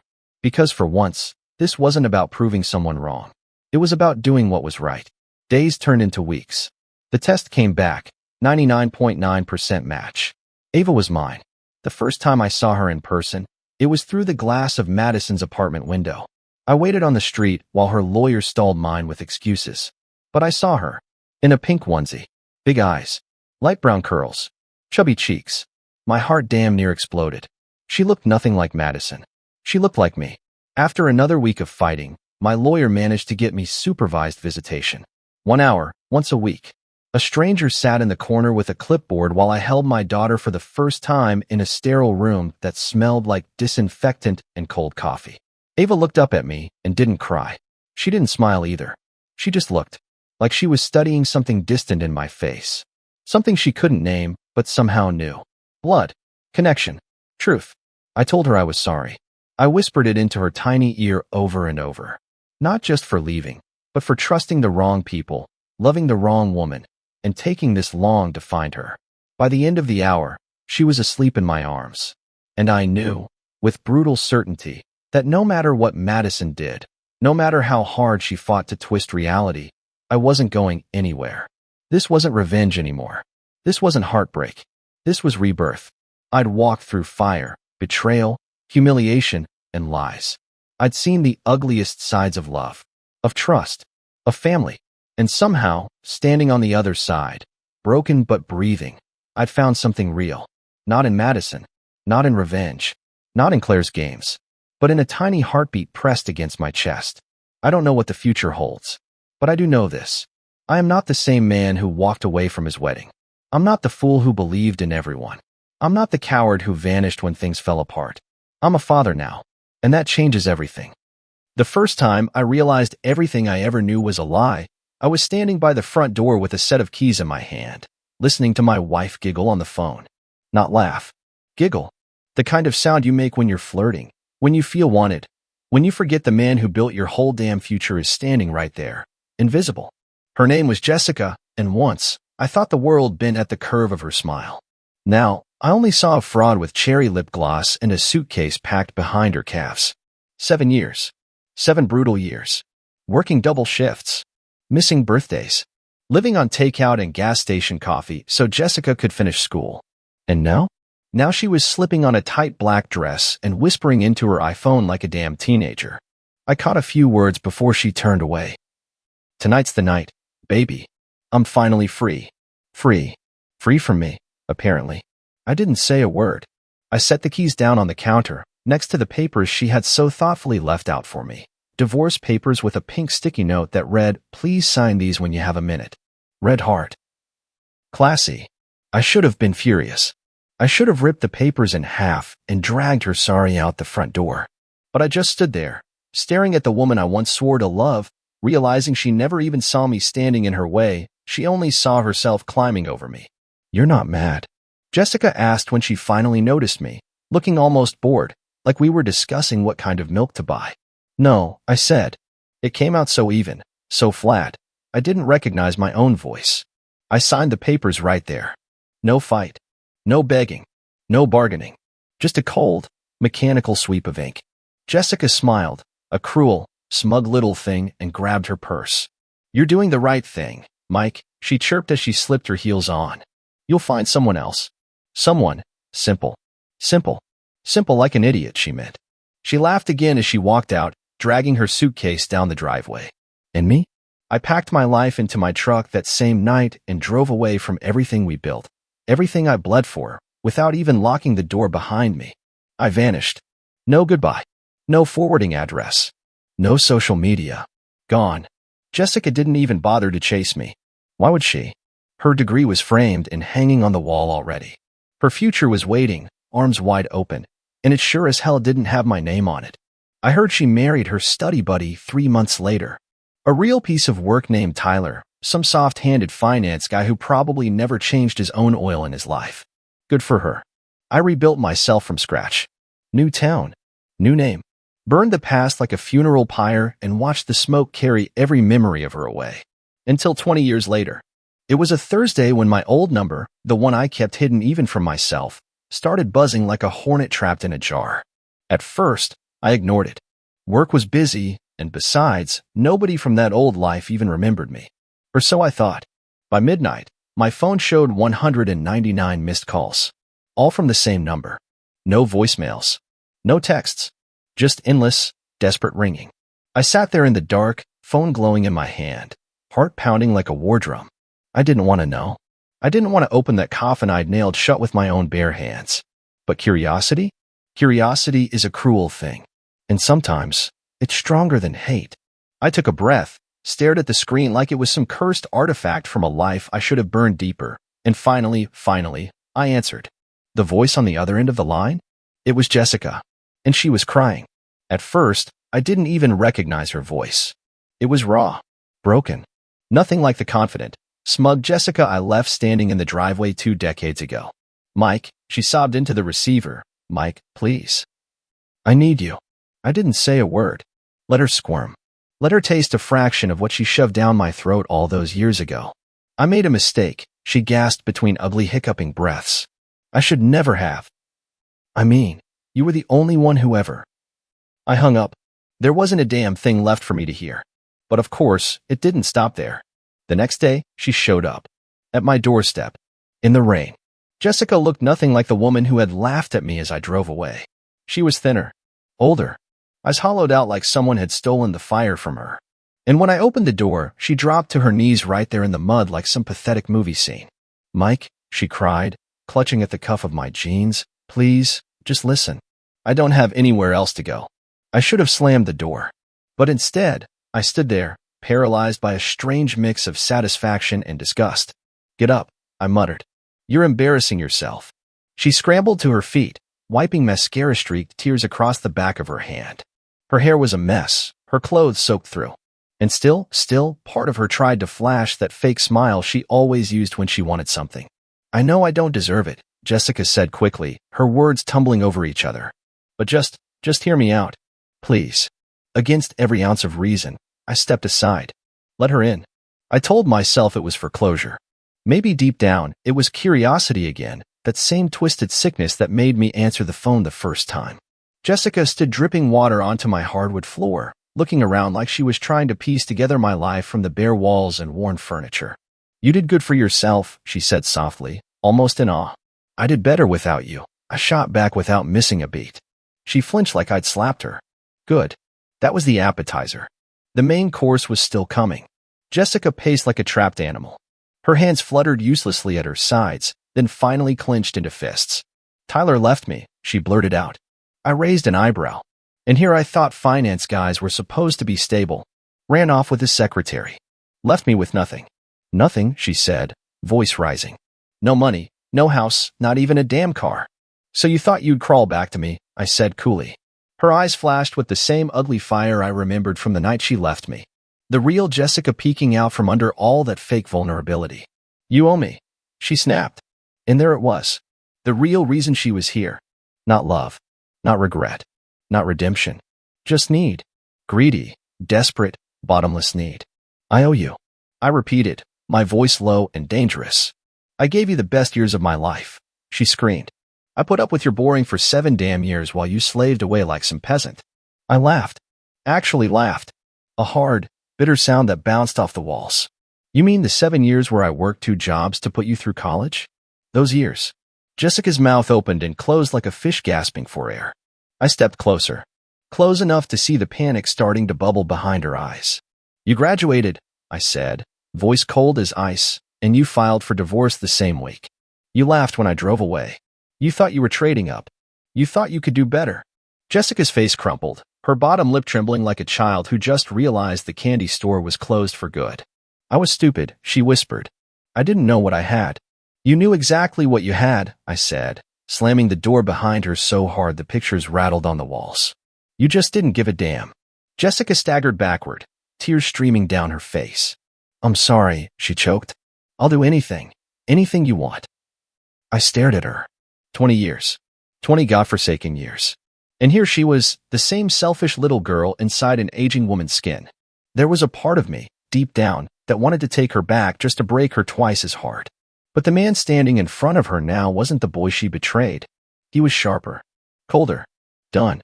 I didn't need revenge. I didn't need her. I needed peace. And that's exactly what she wasn't. I left her standing in the middle of my living room, dripping water and desperation onto the floor. I didn't offer a towel. I didn't offer kindness. She hadn't earned either. Jessica clutched at her soaked purse like it was a life raft, like she could somehow fish herself out of the wreckage she'd created with just enough sweet words. You're not even going to listen, she whimpered. I already did, I said, walking past her to the kitchen. I needed something to keep my hands busy before I did something I'd regret. You screwed up. You lost. Not my problem. You think you're so perfect, she snapped suddenly, her voice sharp enough to cut bone. You think you're better than me just because you didn't fail. I turned around slowly, meeting her eyes. They were wild now, red, bloodshot, broken. No, I said quietly. I'm better because I didn't burn the only person who ever truly gave a damn about me. Jessica flinched again, backing into the wall like she was about to get hit. Funny, considering the only one who had ever done any real damage in this house was her. You don't understand, she spat, trying to salvage whatever scraps of pride she had left. Tyler said he would take care of me. He said he loved me. Yeah, I said, pouring a whiskey. How's that working out for you now? Jessica's face twisted into something truly ugly then, a sneer, a scowl, a flash of the venom that had been dripping from her soul long before she even knew it herself. You're pathetic, she hissed. Still living in this dump. Still a loser. I took a slow sip of whiskey, feeling the burn slide down my throat. I wasn't angry. Not anymore. She was trying to provoke me. Trying to drag me down into the mud with her because that's where she lived now, in the filth of her own choices. You can find your way out, I said, setting the glass down hard enough to make her jump. I have nowhere to go, she shouted, voice cracking. You can't just throw me out like trash. That's rich, I laughed, cold and hollow. Considering you tossed me aside for a finance bro with a six-pack. Tears welled up again. Real ones this time. But I didn't move. I didn't comfort her. I just watched her unravel, piece by pathetic piece. You don't understand what it was like, she whispered. Everyone expected me to have it all. I had to make it work. I couldn't just stay stuck with you. I leaned against the counter, crossing my arms.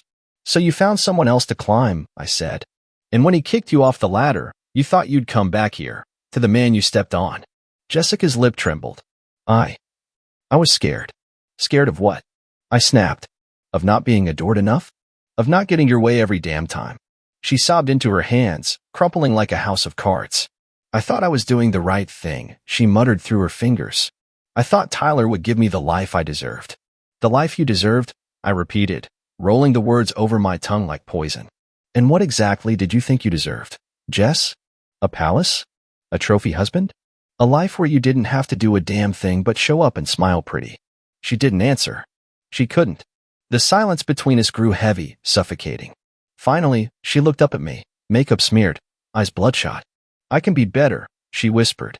I can make it right. I swear. I stared at her, long and hard.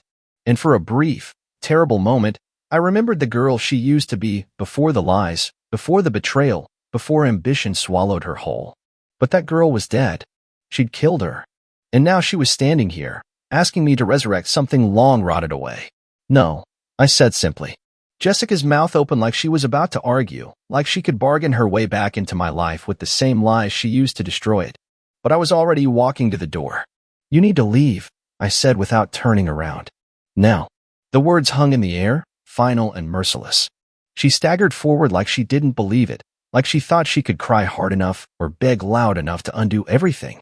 Mike, please, she wailed. I don't have anyone else. I opened the door. The rain had slowed, just a steady cold drizzle now. Perfect weather for someone who didn't deserve shelter. That's not my problem, I said. Jessica stared at me, her chest heaving, her hair plastered to her face. I loved you, she lied one last time, her voice small and pitiful. No, I said, dead in the eyes. You loved what I could give you. You never loved me. And with that, I stepped aside, waiting. Jessica hesitated, searching my face for any crack, any weakness, any tiny flicker of the fool she used to manipulate. There wasn't one. Finally, broken and defeated, she stumbled out into the rain. I shut the door behind her without a second thought. And for the first time in 20 years, I felt free. I leaned against the door after it slammed shut, listening to the emptiness. The kind of silence that feels like it's alive, crawling over your skin. Jessica was gone, but she had left fingerprints all over the air, smears of old memories I didn't want to touch anymore. I should have been celebrating. I should have felt powerful, triumphant even. But instead, I felt tired. Bone-deep tired. Like I'd spent 20 years outrunning a ghost only to find it standing right in my living room, begging to be saved. I poured another whiskey. This time I didn't sip. I downed it in one savage swallow and slammed the glass onto the counter so hard it cracked. I didn't even flinch. The truth was, Jessica's betrayal had never really left me. It lived under my skin, in the way I flinched at kindness, in the way I second-guessed every smile, every good thing that crossed my path. It sat heavy in my gut, whispering that nothing good lasted, that trust was a fool's gamble. She didn't just leave me. She carved out a part of me and took it with her. I thought I had buried it. I thought building a new life had healed it. But tonight proved the wound was still bleeding, still aching in places I didn't even know could hurt anymore. The rain outside hammered harder against the windows, like fists demanding to be let in. I welcomed the sound, better that than the silence.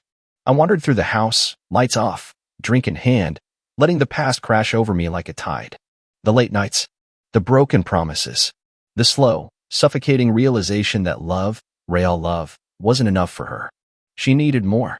Always more. I remembered the night she graduated, how proud I was, how I stood there in the crowd, clapping like an idiot, thinking we had finally made it, thinking it was our moment. But she wasn't looking for me when she threw her cap in the air. She was already looking past me, at the life she thought she deserved, at Tyler, at freedom. 7 years of sacrifices, mine, always mine, and the first thing she did with her shiny new degree was file for divorce. She didn't cry. She didn't hesitate. She laughed when I signed the papers, laughed when I loaded the last of my things into the truck. I can still see her, standing in the doorway, arms crossed, smirking like she was winning some prize she thought she'd earned. And maybe she did win for a while. She got her fancy house, her perfect husband, her dream, until it all turned to ash. I sat down hard on the old leather couch, letting the exhaustion swallow me whole. Why now? Why, after 20 years, did she come back? Not because she missed me. Not because she realized she loved me.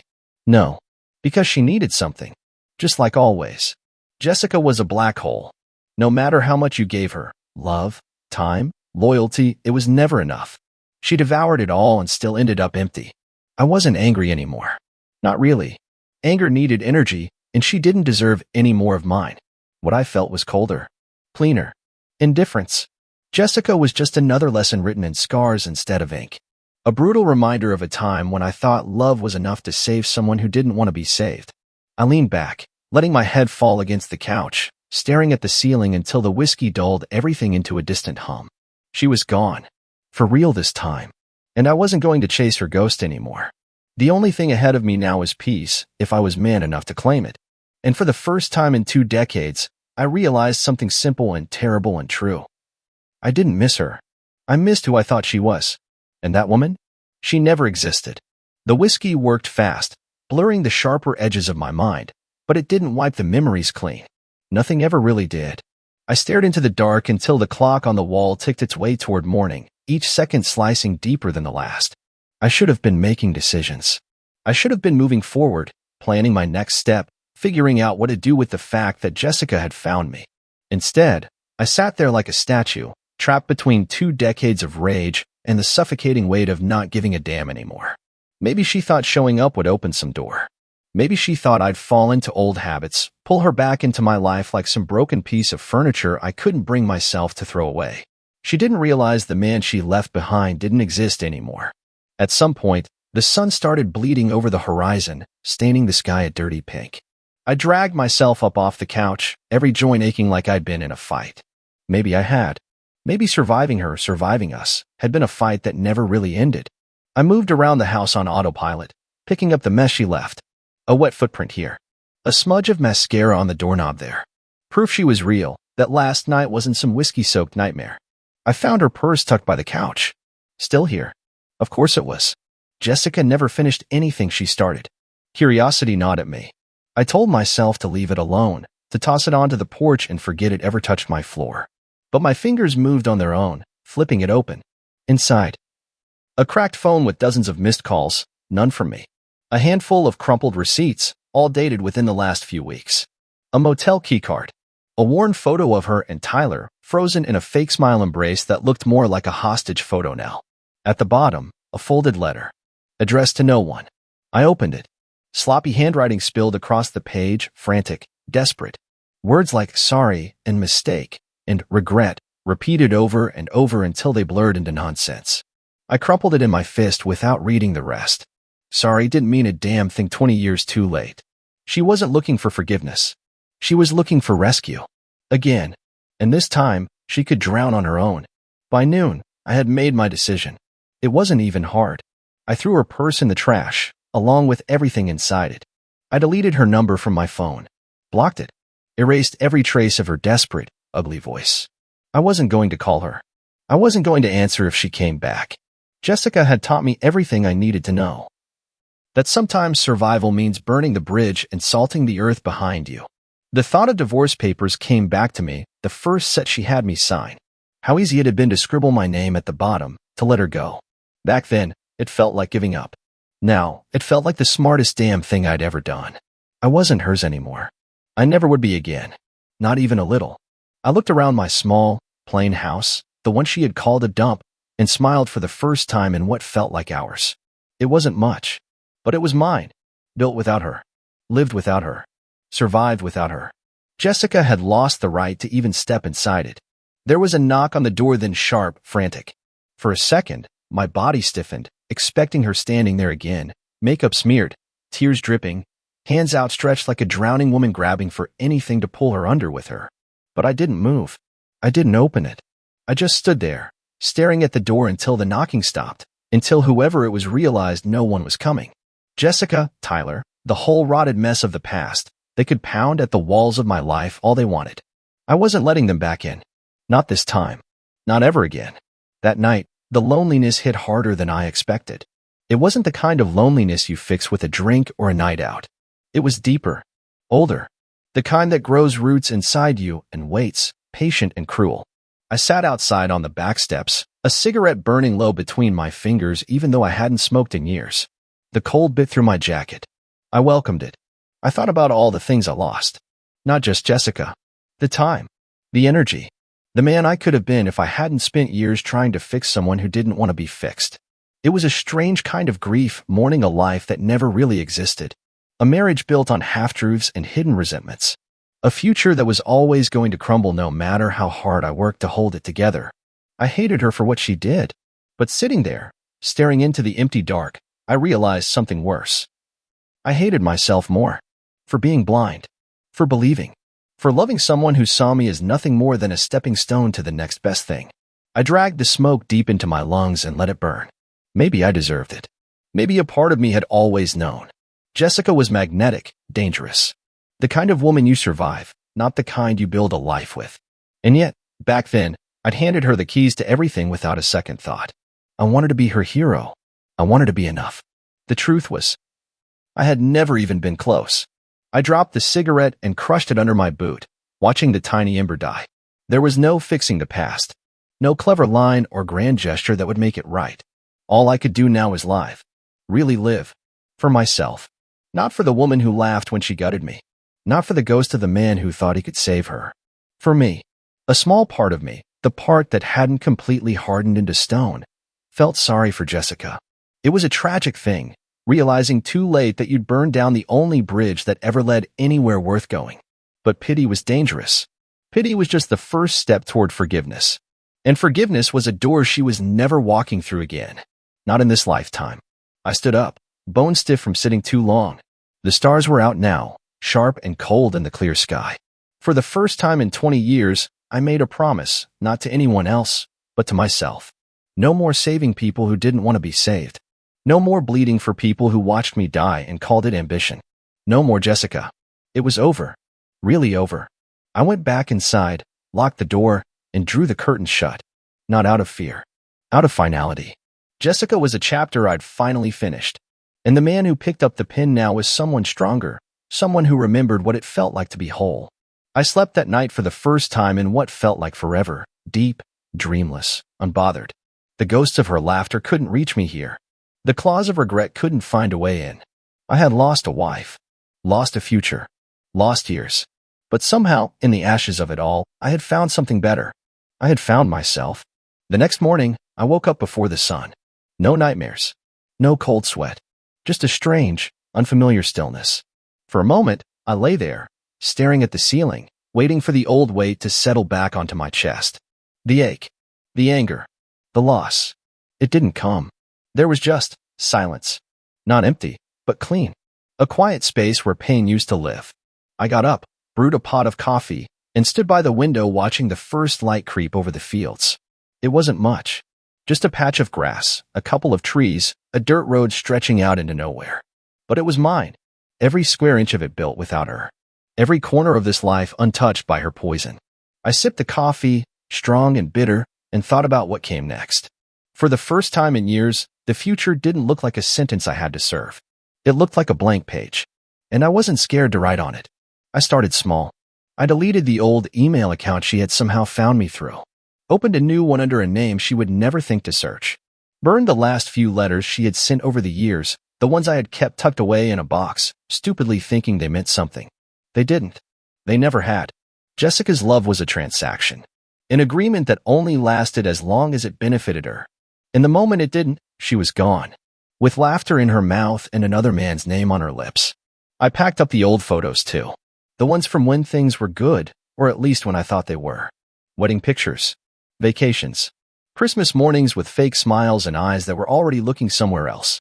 I drove them to the edge of town and dumped them into a barrel behind a friend's barn. Lit a match. Watch it all burn. The flames roared up fast, greedy and bright, eating away at every false memory, every lie wrapped in a frame. I stood there until there was nothing left but ash. And for the first time, I didn't feel anger, or regret, or sadness. I felt clean, light. A man rebuilt from the bones of his own heartbreak. Jessica had tried to find me, sure. But what she didn't understand, what she would never understand, was that the man she left had died the moment she chose Tyler over everything we had built. The man standing here now owed her nothing. Not a conversation. Not forgiveness. Not even hate. Nothing. It was a strange, brutal freedom, knowing you didn't have to carry someone else's sins anymore.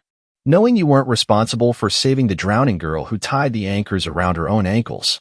I drove home slow, windows down, letting the cold air slap my face awake. It felt good. It felt like living. When I pulled into the driveway, my neighbor waved from across the road, old Mr. Henderson, who spent most of his days fixing up tractors and talking about the weather like it was personal. I waved back. For the first time in years, I didn't feel the need to hide. Didn't feel like a failure wearing a mask just to get through the day. I was a man who had been burned to the ground. And somehow, standing here, I realized something simple and hard and beautiful. I had survived. Not just existed. Survived. The ashes Jessica left behind didn't choke me anymore. They fertilized the ground I was going to build something better on. Something real. Something mine. And when the past came knocking again, as it always would, it would find no one home. Only a man who knew better now. A man who knew the difference between love and hunger. Between loyalty and leeching. Between saving and being used. Jessica had taught me those lessons with fire and blood and betrayal. And God help me. I was finally ready to live them. Weeks passed. The kind of weeks that blur together not because nothing happens, but because for once, everything happening feels right. Quiet mornings. Work that filled my hands and kept my mind steady. Nights spent under the stars with no ghost rattling at the windows. Jessica tried once more. A letter slipped under my door one rainy afternoon. No return address. No apology. Just pages and pages of how miserable she was, how lost, how broken. How no one understood her the way I had. How if I just gave her another chance, she could finally be the woman I deserved. I read it once, folded it carefully, and burned it in the kitchen sink. No hesitation. No second thoughts. She had gambled with my heart once. She didn't get to do it twice. I wasn't her second option. I wasn't her safety net. I wasn't her fool anymore. And somehow, letting that letter burn felt even better than walking away the first time. It was the final nail in the coffin of the life she had destroyed. The truth was, I didn't hate Jessica anymore. She wasn't important enough to hate. She was just another mistake I survived. Another scar that taught me how to live smarter, stronger, harder. Some nights, when the wind rattled the windows and the rain tapped at the roof, I thought about her. Not the way she wanted me to. Not with regret or longing. I thought about the lessons. The way she showed me what real strength looked like. Not in holding on. Not in fixing broken things. But in letting them go. Letting them fall apart. And building something better from the ruins. The man Jessica left all those years ago would have welcomed her back. Begged. Believed the lies again. The man standing here now? He knows better. Because some things don't deserve forgiveness. Some people don't deserve a second chance. And some stories end not with revenge or hate or tragedy, but with silence and peace. I spent 7 years supporting Jessica's dreams. I spent 20 years surviving her betrayal. And now? Now I spent my days building a life so good, so solid, so honest, that even the memory of her couldn't survive inside it. If you're reading this, if you ever find yourself sitting across from someone who treats your love like a tool to be used and discarded, let me tell you something. Don't fight for them. Don't beg them to stay. Don't bleed yourself dry trying to fill the holes they carry inside them. Walk away. Sign the papers. Pack your life into the smallest box you can carry. Drive off without looking back. And when they come knocking years later, broken and desperate, don't open the door. Not because you're cruel. Not because you hate them. But because you finally learned. You're worth more than someone else's regrets. You're worth saving for yourself. And that's the only rescue story that ever really matters. I'll never forget her smirk. That smug little twist of Madison's lips, like she had just won a damn trophy. I was standing in the conference room of my own company, surrounded by board members I'd handpicked over a decade. And there she was, my wife of 7 years, sitting beside her new boy toy, Jason, the pretty-faced idiot she'd been warming at night while lying to my face. The board voted, "You're out," Madison announced, her voice dripping with fake professionalism. She actually batted her lashes at me. Effective immediately. My boyfriend is the new CEO now. Boyfriend. She said it so casually, in front of everyone, like it was nothing. Jason leaned back in my chair, grinning like he had just scored the winning touchdown. That smug piece of crap. I tightened my fists until my knuckles cracked. Every part of me was screaming to smash something, to flip the table, to drag Jason out of the chair by his perfect little hair. But instead, I smiled. Wide. Slow. The kind of smile that makes people nervous. And then I said it. Check page 500 of the contract. Silence hit the room like a gunshot. I watched Madison's smirk falter for just a heartbeat before she covered it up with a toss of her hair. She always thought she was the smartest person in the room. Always thought her looks and lies could bend reality itself. Jason shuffled through the thick binder, flipping page after page. I had seen it a million times, the panic growing, the fake confidence slipping away. Madison leaned over his shoulder, her nails tapping impatiently. "What's the big deal, Blake?" she sneered. "You lost. Take it like a man." But then Jason's face went pale. Really pale. Like all the blood had been sucked out of him in an instant. His hands shook as he read. Madison grabbed the binder and yanked it from him, scanning the page herself. No, that's not. You said," she stuttered. I let the silence stretch. "Let them feel it." "Page 500, I said, stepping forward, my voice low and cold, "details a hostile takeover clause. If a majority of shares are moved without my direct consent, the company automatically reverts ownership back to me, and anyone involved in the coup loses all equity, with zero compensation, including spouses." I pulled a folder from my jacket and dropped it onto the table. "Signed and notarized, Madison. Your name's not on the paperwork anymore." The board members, the ones who hadn't sold out, started muttering. Jason looked like he was about to throw up. Madison's face twisted into something ugly, feral. For the first time, she looked scared. "Good.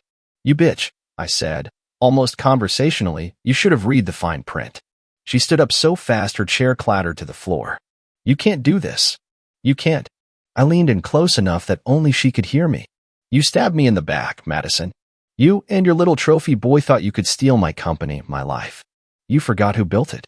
Who paid for your luxury vacations, your diamond bracelets, your plastic surgeries, your designer bags, your secret hotel rendezvous." I stepped back, my heart hammering so hard I could barely breathe. "Pack your things. Both of you." Madison's eyes narrowed into venomous slits. "You're going to regret this, Blake," she hissed. "You think you're so clever? You think this is over?" I smiled again, even wider this time. "No, Madison. It's just getting started." And in that moment, as security moved in to escort her and Jason out, I realized something chillingly beautiful. I wasn't just taking back my company. I was taking back me. The first time I noticed something was off, it was small. Madison started locking her phone. Not just with a code, but with facial recognition. I joked about it one night while we were in bed, saying, "What? You planning to rob a bank or something?" She laughed a little too hard, kissed me too quickly, and rolled over without answering.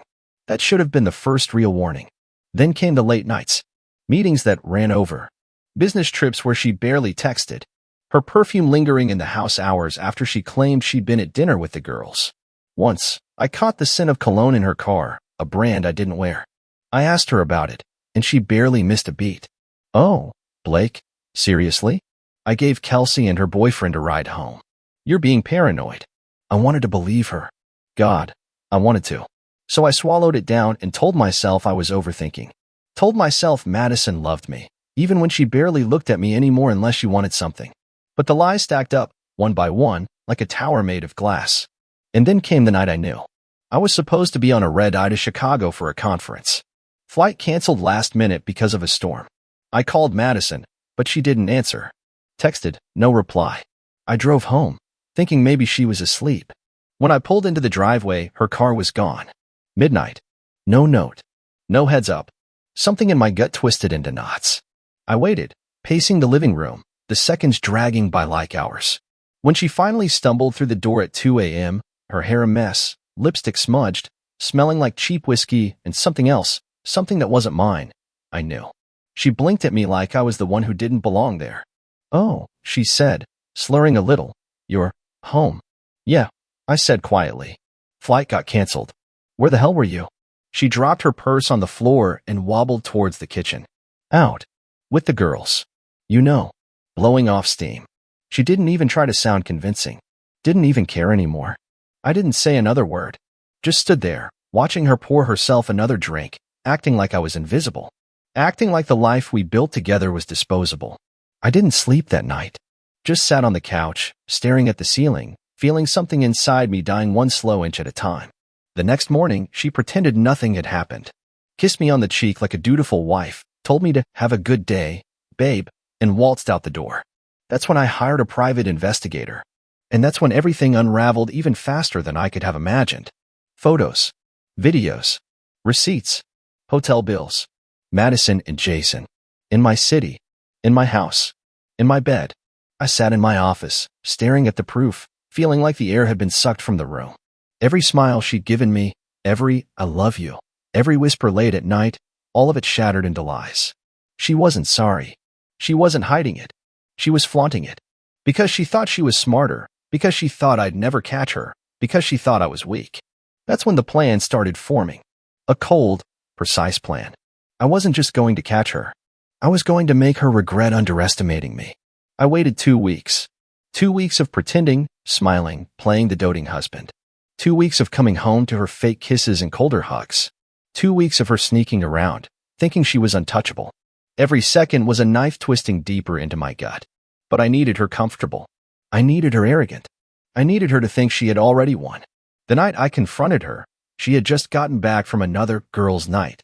Her dress was wrinkled, makeup half smeared, hair looking like a damn tornado hit it. She smelled like a stranger's cologne again. She waltzed into the living room, tossing her keys onto the table like she owned the place, not a single care in the world. "Hey babe," she chirped. "Miss me?" I didn't answer right away.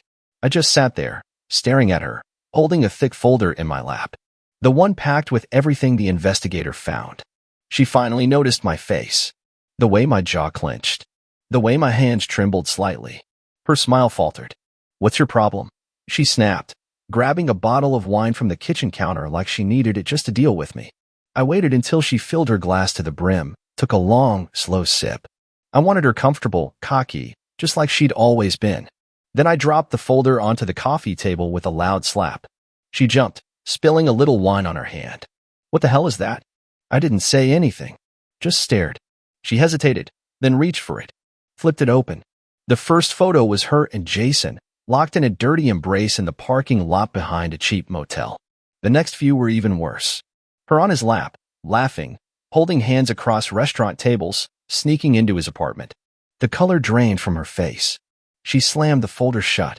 This is fake," she barked. I laughed. A dark, broken sound that didn't even sound like me anymore. "Is it?"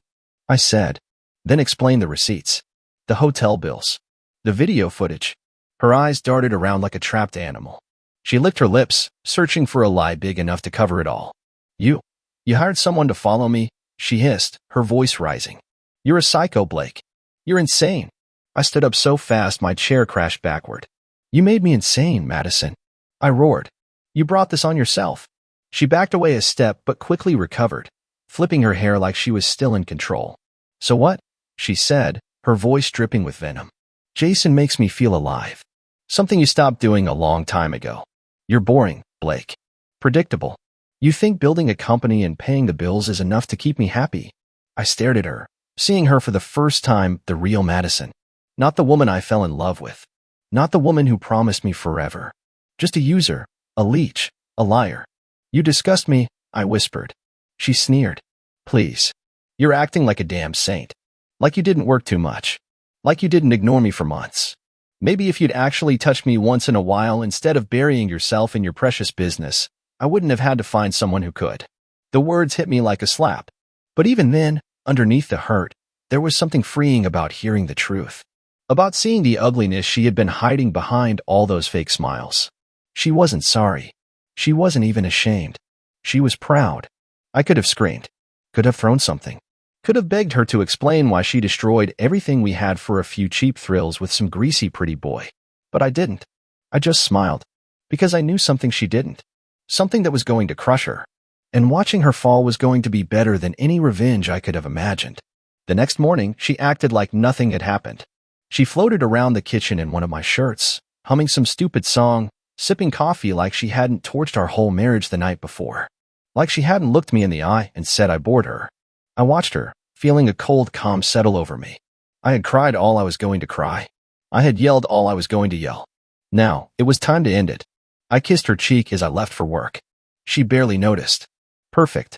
The thing Madison and Jason didn't know was that I had already started the paperwork weeks ago. I had transferred ownership of my shares to a holding company, one they didn't even realize I controlled. I had rewritten contracts, moved assets, cut deals with people they didn't even know existed. Every fake smile, every fake kiss I endured over the past 2 weeks was another day I spent building my escape hatch and their noose. That afternoon, Jason called a board meeting. Said it was time to make changes. Said Blake was too old-fashioned, and the company needed fresh blood. God, they were so confident. So stupid. Madison even came, dressed like she was going to a gala.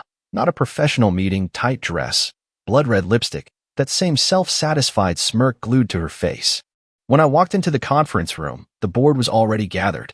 Jason sat at the head of the table, my seat, with Madison beside him, fingers tangled together under the table like a couple of horny teenagers. I kept my face blank as they started their little performance. Jason stood up, fake serious, holding a sheet of paper. The board has voted, he said, pretending to be solemn. Effective immediately, Blake Anderson is removed from all leadership roles in Anderson Tech. Some of the board members looked uncomfortable. A few even shifted in their seats. But the traitors grinned. Madison stood, tossing her hair, pure theater. My boyfriend, she said, squeezing Jason's hand dramatically, is the new CEO now. I let the silence hang. Let them taste victory. And then I smiled. It wasn't a warm smile. It was the kind of smile a man wears when he's about to set the world on fire. Check page 500 of the contract, I said softly. At first, they just stared at me. Confused. Annoyed. Jason frowned, flipping the binder open. Madison leaned over, too impatient to wait. Their faces changed as they read. First confusion. Then panic. Then horror. The hostile takeover clause. The automatic forfeiture of equity. The instant nullification of any unauthorized leadership changes. They had no idea what they had triggered. Effective immediately, I said, savoring every word, ownership reverts back to me.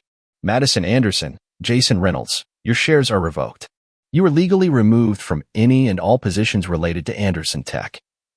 Madison's mouth opened and closed like a dying fish. Jason went white as a sheet. You're bluffing. Madison screeched. This isn't legal. You can't do this. I calmly pulled a copy of the notarized documents from my briefcase and dropped them on the table. Every signature, every timestamp, every seal. Perfect. You're free to sue, I said casually. But good luck fighting a contract you both signed when you first joined the board. You should have read the fine print, Madison. Security was already stepping into the room, called earlier with a single silent text. Jason tried to argue, but the guards were already pulling him back. Madison shrieked, struggling, cursing me every name in the book. You're gonna regret this, Blake, she howled. You think this is the end? I'm gonna ruin you. I'm gonna take everything. I stood there, hands in my pockets, perfectly calm. You already tried, I said. And you failed. They dragged her out kicking and screaming. Jason followed, shouting empty threats, face twisted in rage. And just like that, the room was silent again. For the first time in months, I could breathe. For the first time in months, I wasn't living with a viper in my bed. But deep inside, something colder was settling in. Something that told me this wasn't over. Because Madison wasn't the type to walk away quietly. And neither was I. The first warning shot came 2 days later. A letter slipped under my door at home. No envelope. No signature. Just a single sheet of paper with 4 words written in red marker. You're going to pay. I laughed when I saw it. A real, bitter laugh. It was so typical of her. Madison always thought drama could save her when brains couldn't. I tossed the letter in the trash and poured myself a drink, not even bothering to lock the door. Let her try. She had no company now. No money. Jason? That clown was good at spending money, not making it. They were finished. Or so I thought. Later that night, the call started. Blocked numbers. Voicemails full of static and breathing. Someone pounding on my door at 2 a.m., running off before I could catch them. I didn't sleep. Sat up in the dark, an old baseball bat across my lap, waiting. It wasn't fear. It was something deeper. Rage. A slow-burning anger that she still thought she had any power left. The next morning, the real attack came. My personal accounts frozen. False fraud claims filed under my name. Emails sent to major clients, supposedly from me, filled with lies and insults. I spent the entire day doing damage control, making calls, sending proofs, clearing my name. Meanwhile, Madison was out there, hiding behind Jason, pulling whatever dirty strings she could. Around midnight, when I was finally breathing normal again, I got a text from an unknown number. You ruined my life. Now I ruin yours. M. No hiding anymore. She wasn't even pretending to be subtle. I didn't answer. Didn't need to. She would see my silence as fear, and that was fine. Let her underestimate me again. But deep down, it still hurt. It still burned that the woman I once loved enough to give my life to, the woman I defended against friends' warnings, against my own instincts, would turn into this monster just because she couldn't get her way. Madison wasn't just trying to hurt me. She wanted to destroy everything I'd ever touched, everything I'd ever loved. But she didn't know one thing. While she was busy playing petty games, I was getting ready to end her reign for good. The final plan needed one thing: patience. And patience was something I had learned very well from being married to a woman like Madison. The last piece fell into place 2 weeks later. A quiet meeting with a few old friends in real estate. Madison and Jason had made one fatal mistake.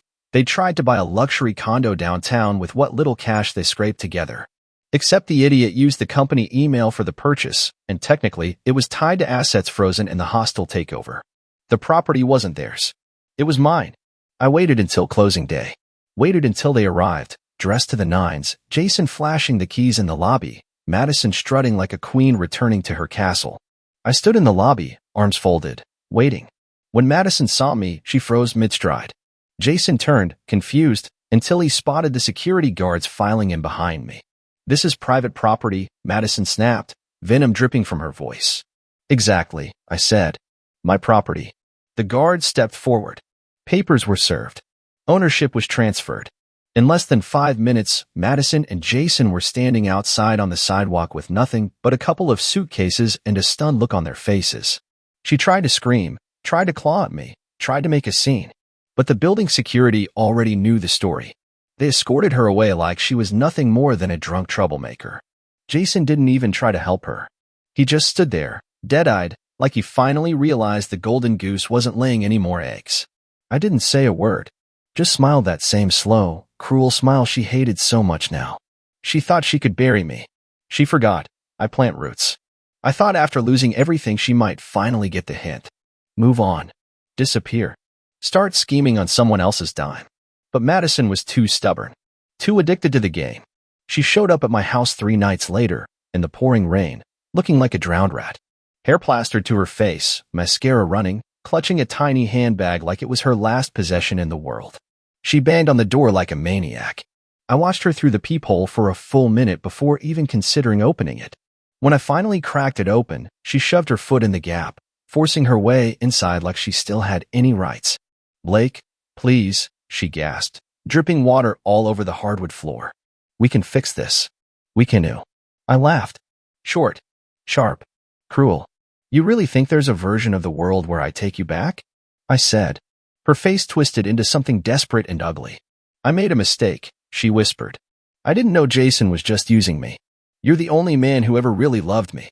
She stepped closer, reaching out like she could pull me back with a touch. "I miss you," she said, voice breaking. "I miss what we had. The life we had."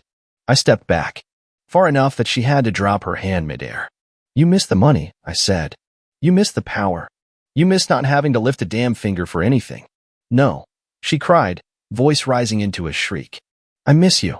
She collapsed onto the floor, sobbing dramatically, clutching at the hem of my pants. It was pathetic. If it had been anyone else, maybe my heart would have cracked a little. Maybe I would have believed her tears. But not Madison. I knew her too well. Her tears were weapons. Her apologies were poison. I grabbed her by the arm, pulled her to her feet. Not rough, but not gentle either. "Get out," I said coldly. Her face changed in an instant, from weeping victim to snarling devil. "You'll regret this, Blake," she spat, yanking her arm free. "You think you're better than me? You're nothing without me. You're boring, you're old, you're—" I slammed the door in her face mid-sentence. Listened to her scream and pound on the door for another full minute before she finally realized I wasn't coming back out. When the house was silent again, I slid down onto the floor, leaning against the door, breathing hard. Part of me still hurt. Still remembered the woman she pretended to be. The girl I met years ago, laughing in a coffee shop, all sunshine and promises. But that girl was dead. And the woman standing outside in the rain, shrieking threats into the night, was just a hollow, bitter shell. The next day, the real blow came. Photos leaked online. Private photos. Madison and I. Moments meant only for us. For years, she must have been stockpiling them, waiting for a day when she needed leverage. The captions underneath were brutal lies, painting me as abusive, as controlling, as the villain. She had gone nuclear. The story spread like wildfire. Friends stopped calling. Some of the board members who had backed me up started to distance themselves. Clients canceled contracts, pending internal reviews. She wasn't trying to win anymore. She was trying to burn everything to the ground, even if she went down with it. And for the first time since this all started, I felt real fear. Because Madison wasn't stupid when it came to one thing. She knew how to ruin a man's life from the inside out. I spent the next 3 days barely sleeping. Everywhere I turned, her lies were waiting. Headlines twisting my name. Former friends whispering. Clients pulling out. It felt like drowning with no one even bothering to throw a rope. She wanted me broken. She wanted me humiliated. She wanted me alone. But she made one mistake. She underestimated how far I was willing to go to save myself. I hired a crisis management team. The best money could buy. Lawyers, PR experts, investigators. While Madison screamed into the wind, painting herself the victim, I quietly gathered everything. Every receipt. Every transfer of funds she'd made using company money. Every recorded phone call. Every hotel bill linked to Jason that she tried to cover up. A week later, I filed a massive lawsuit. Fraud. Embezzlement. Defamation. I didn't just aim for her. I aimed for Jason too. It hit the media like a bomb. And for the first time, the public saw her for what she really was. A greedy, lying fraud who tried to destroy the man who built everything she ever touched. Within days, the narrative flipped. Those friends who had turned their backs started crawling back, pretending they always knew something was wrong with her. Clients sent emails full of apologies, asking to renew their contracts. Madison tried to post some emotional video, crying about being betrayed and abandoned. But no one bought it anymore. The sympathy well was dry. Jason disappeared completely. Rumors said he skipped town, left her holding the bag. She lost the lawsuit. Badly. They seized her accounts, her car, the last little pieces of jewelry she hadn't already sold. Even the cheap apartment she was hiding in got taken. She was left with nothing. No money. No house. No better man. Nothing. I stood outside the courthouse the day the judgment came down, watching her stumble down the steps like a ghost. She caught sight of me. For a moment, she froze, like she might say something. Apologize. Beg. But all that fake fire, all that venom she used to breathe at me, was gone. She was hollow now, a shadow of her former self. And I was finally free. She mouthed something across the distance. I didn't bother to read her lips. Didn't care anymore. I turned my back and walked away. The man she destroyed didn't exist anymore. The man walking away now was something new, something stronger. Later that night, sitting on my back porch with a glass of bourbon in hand, I thought about everything, about how easy it would have been to stay bitter, to let her poison live inside me forever. But no, Madison took my trust, my love, my time. She would never take my future. If there's one thing I learned from all this, it's simple. Never apologize for being the man who fights back. And never, never believe a beautiful liar, no matter how sweet she sounds whispering in the dark. Some people aren't broken. They're rotten. And the only way to win against someone like that is to walk away while they burn. Alone. Exactly like they deserve.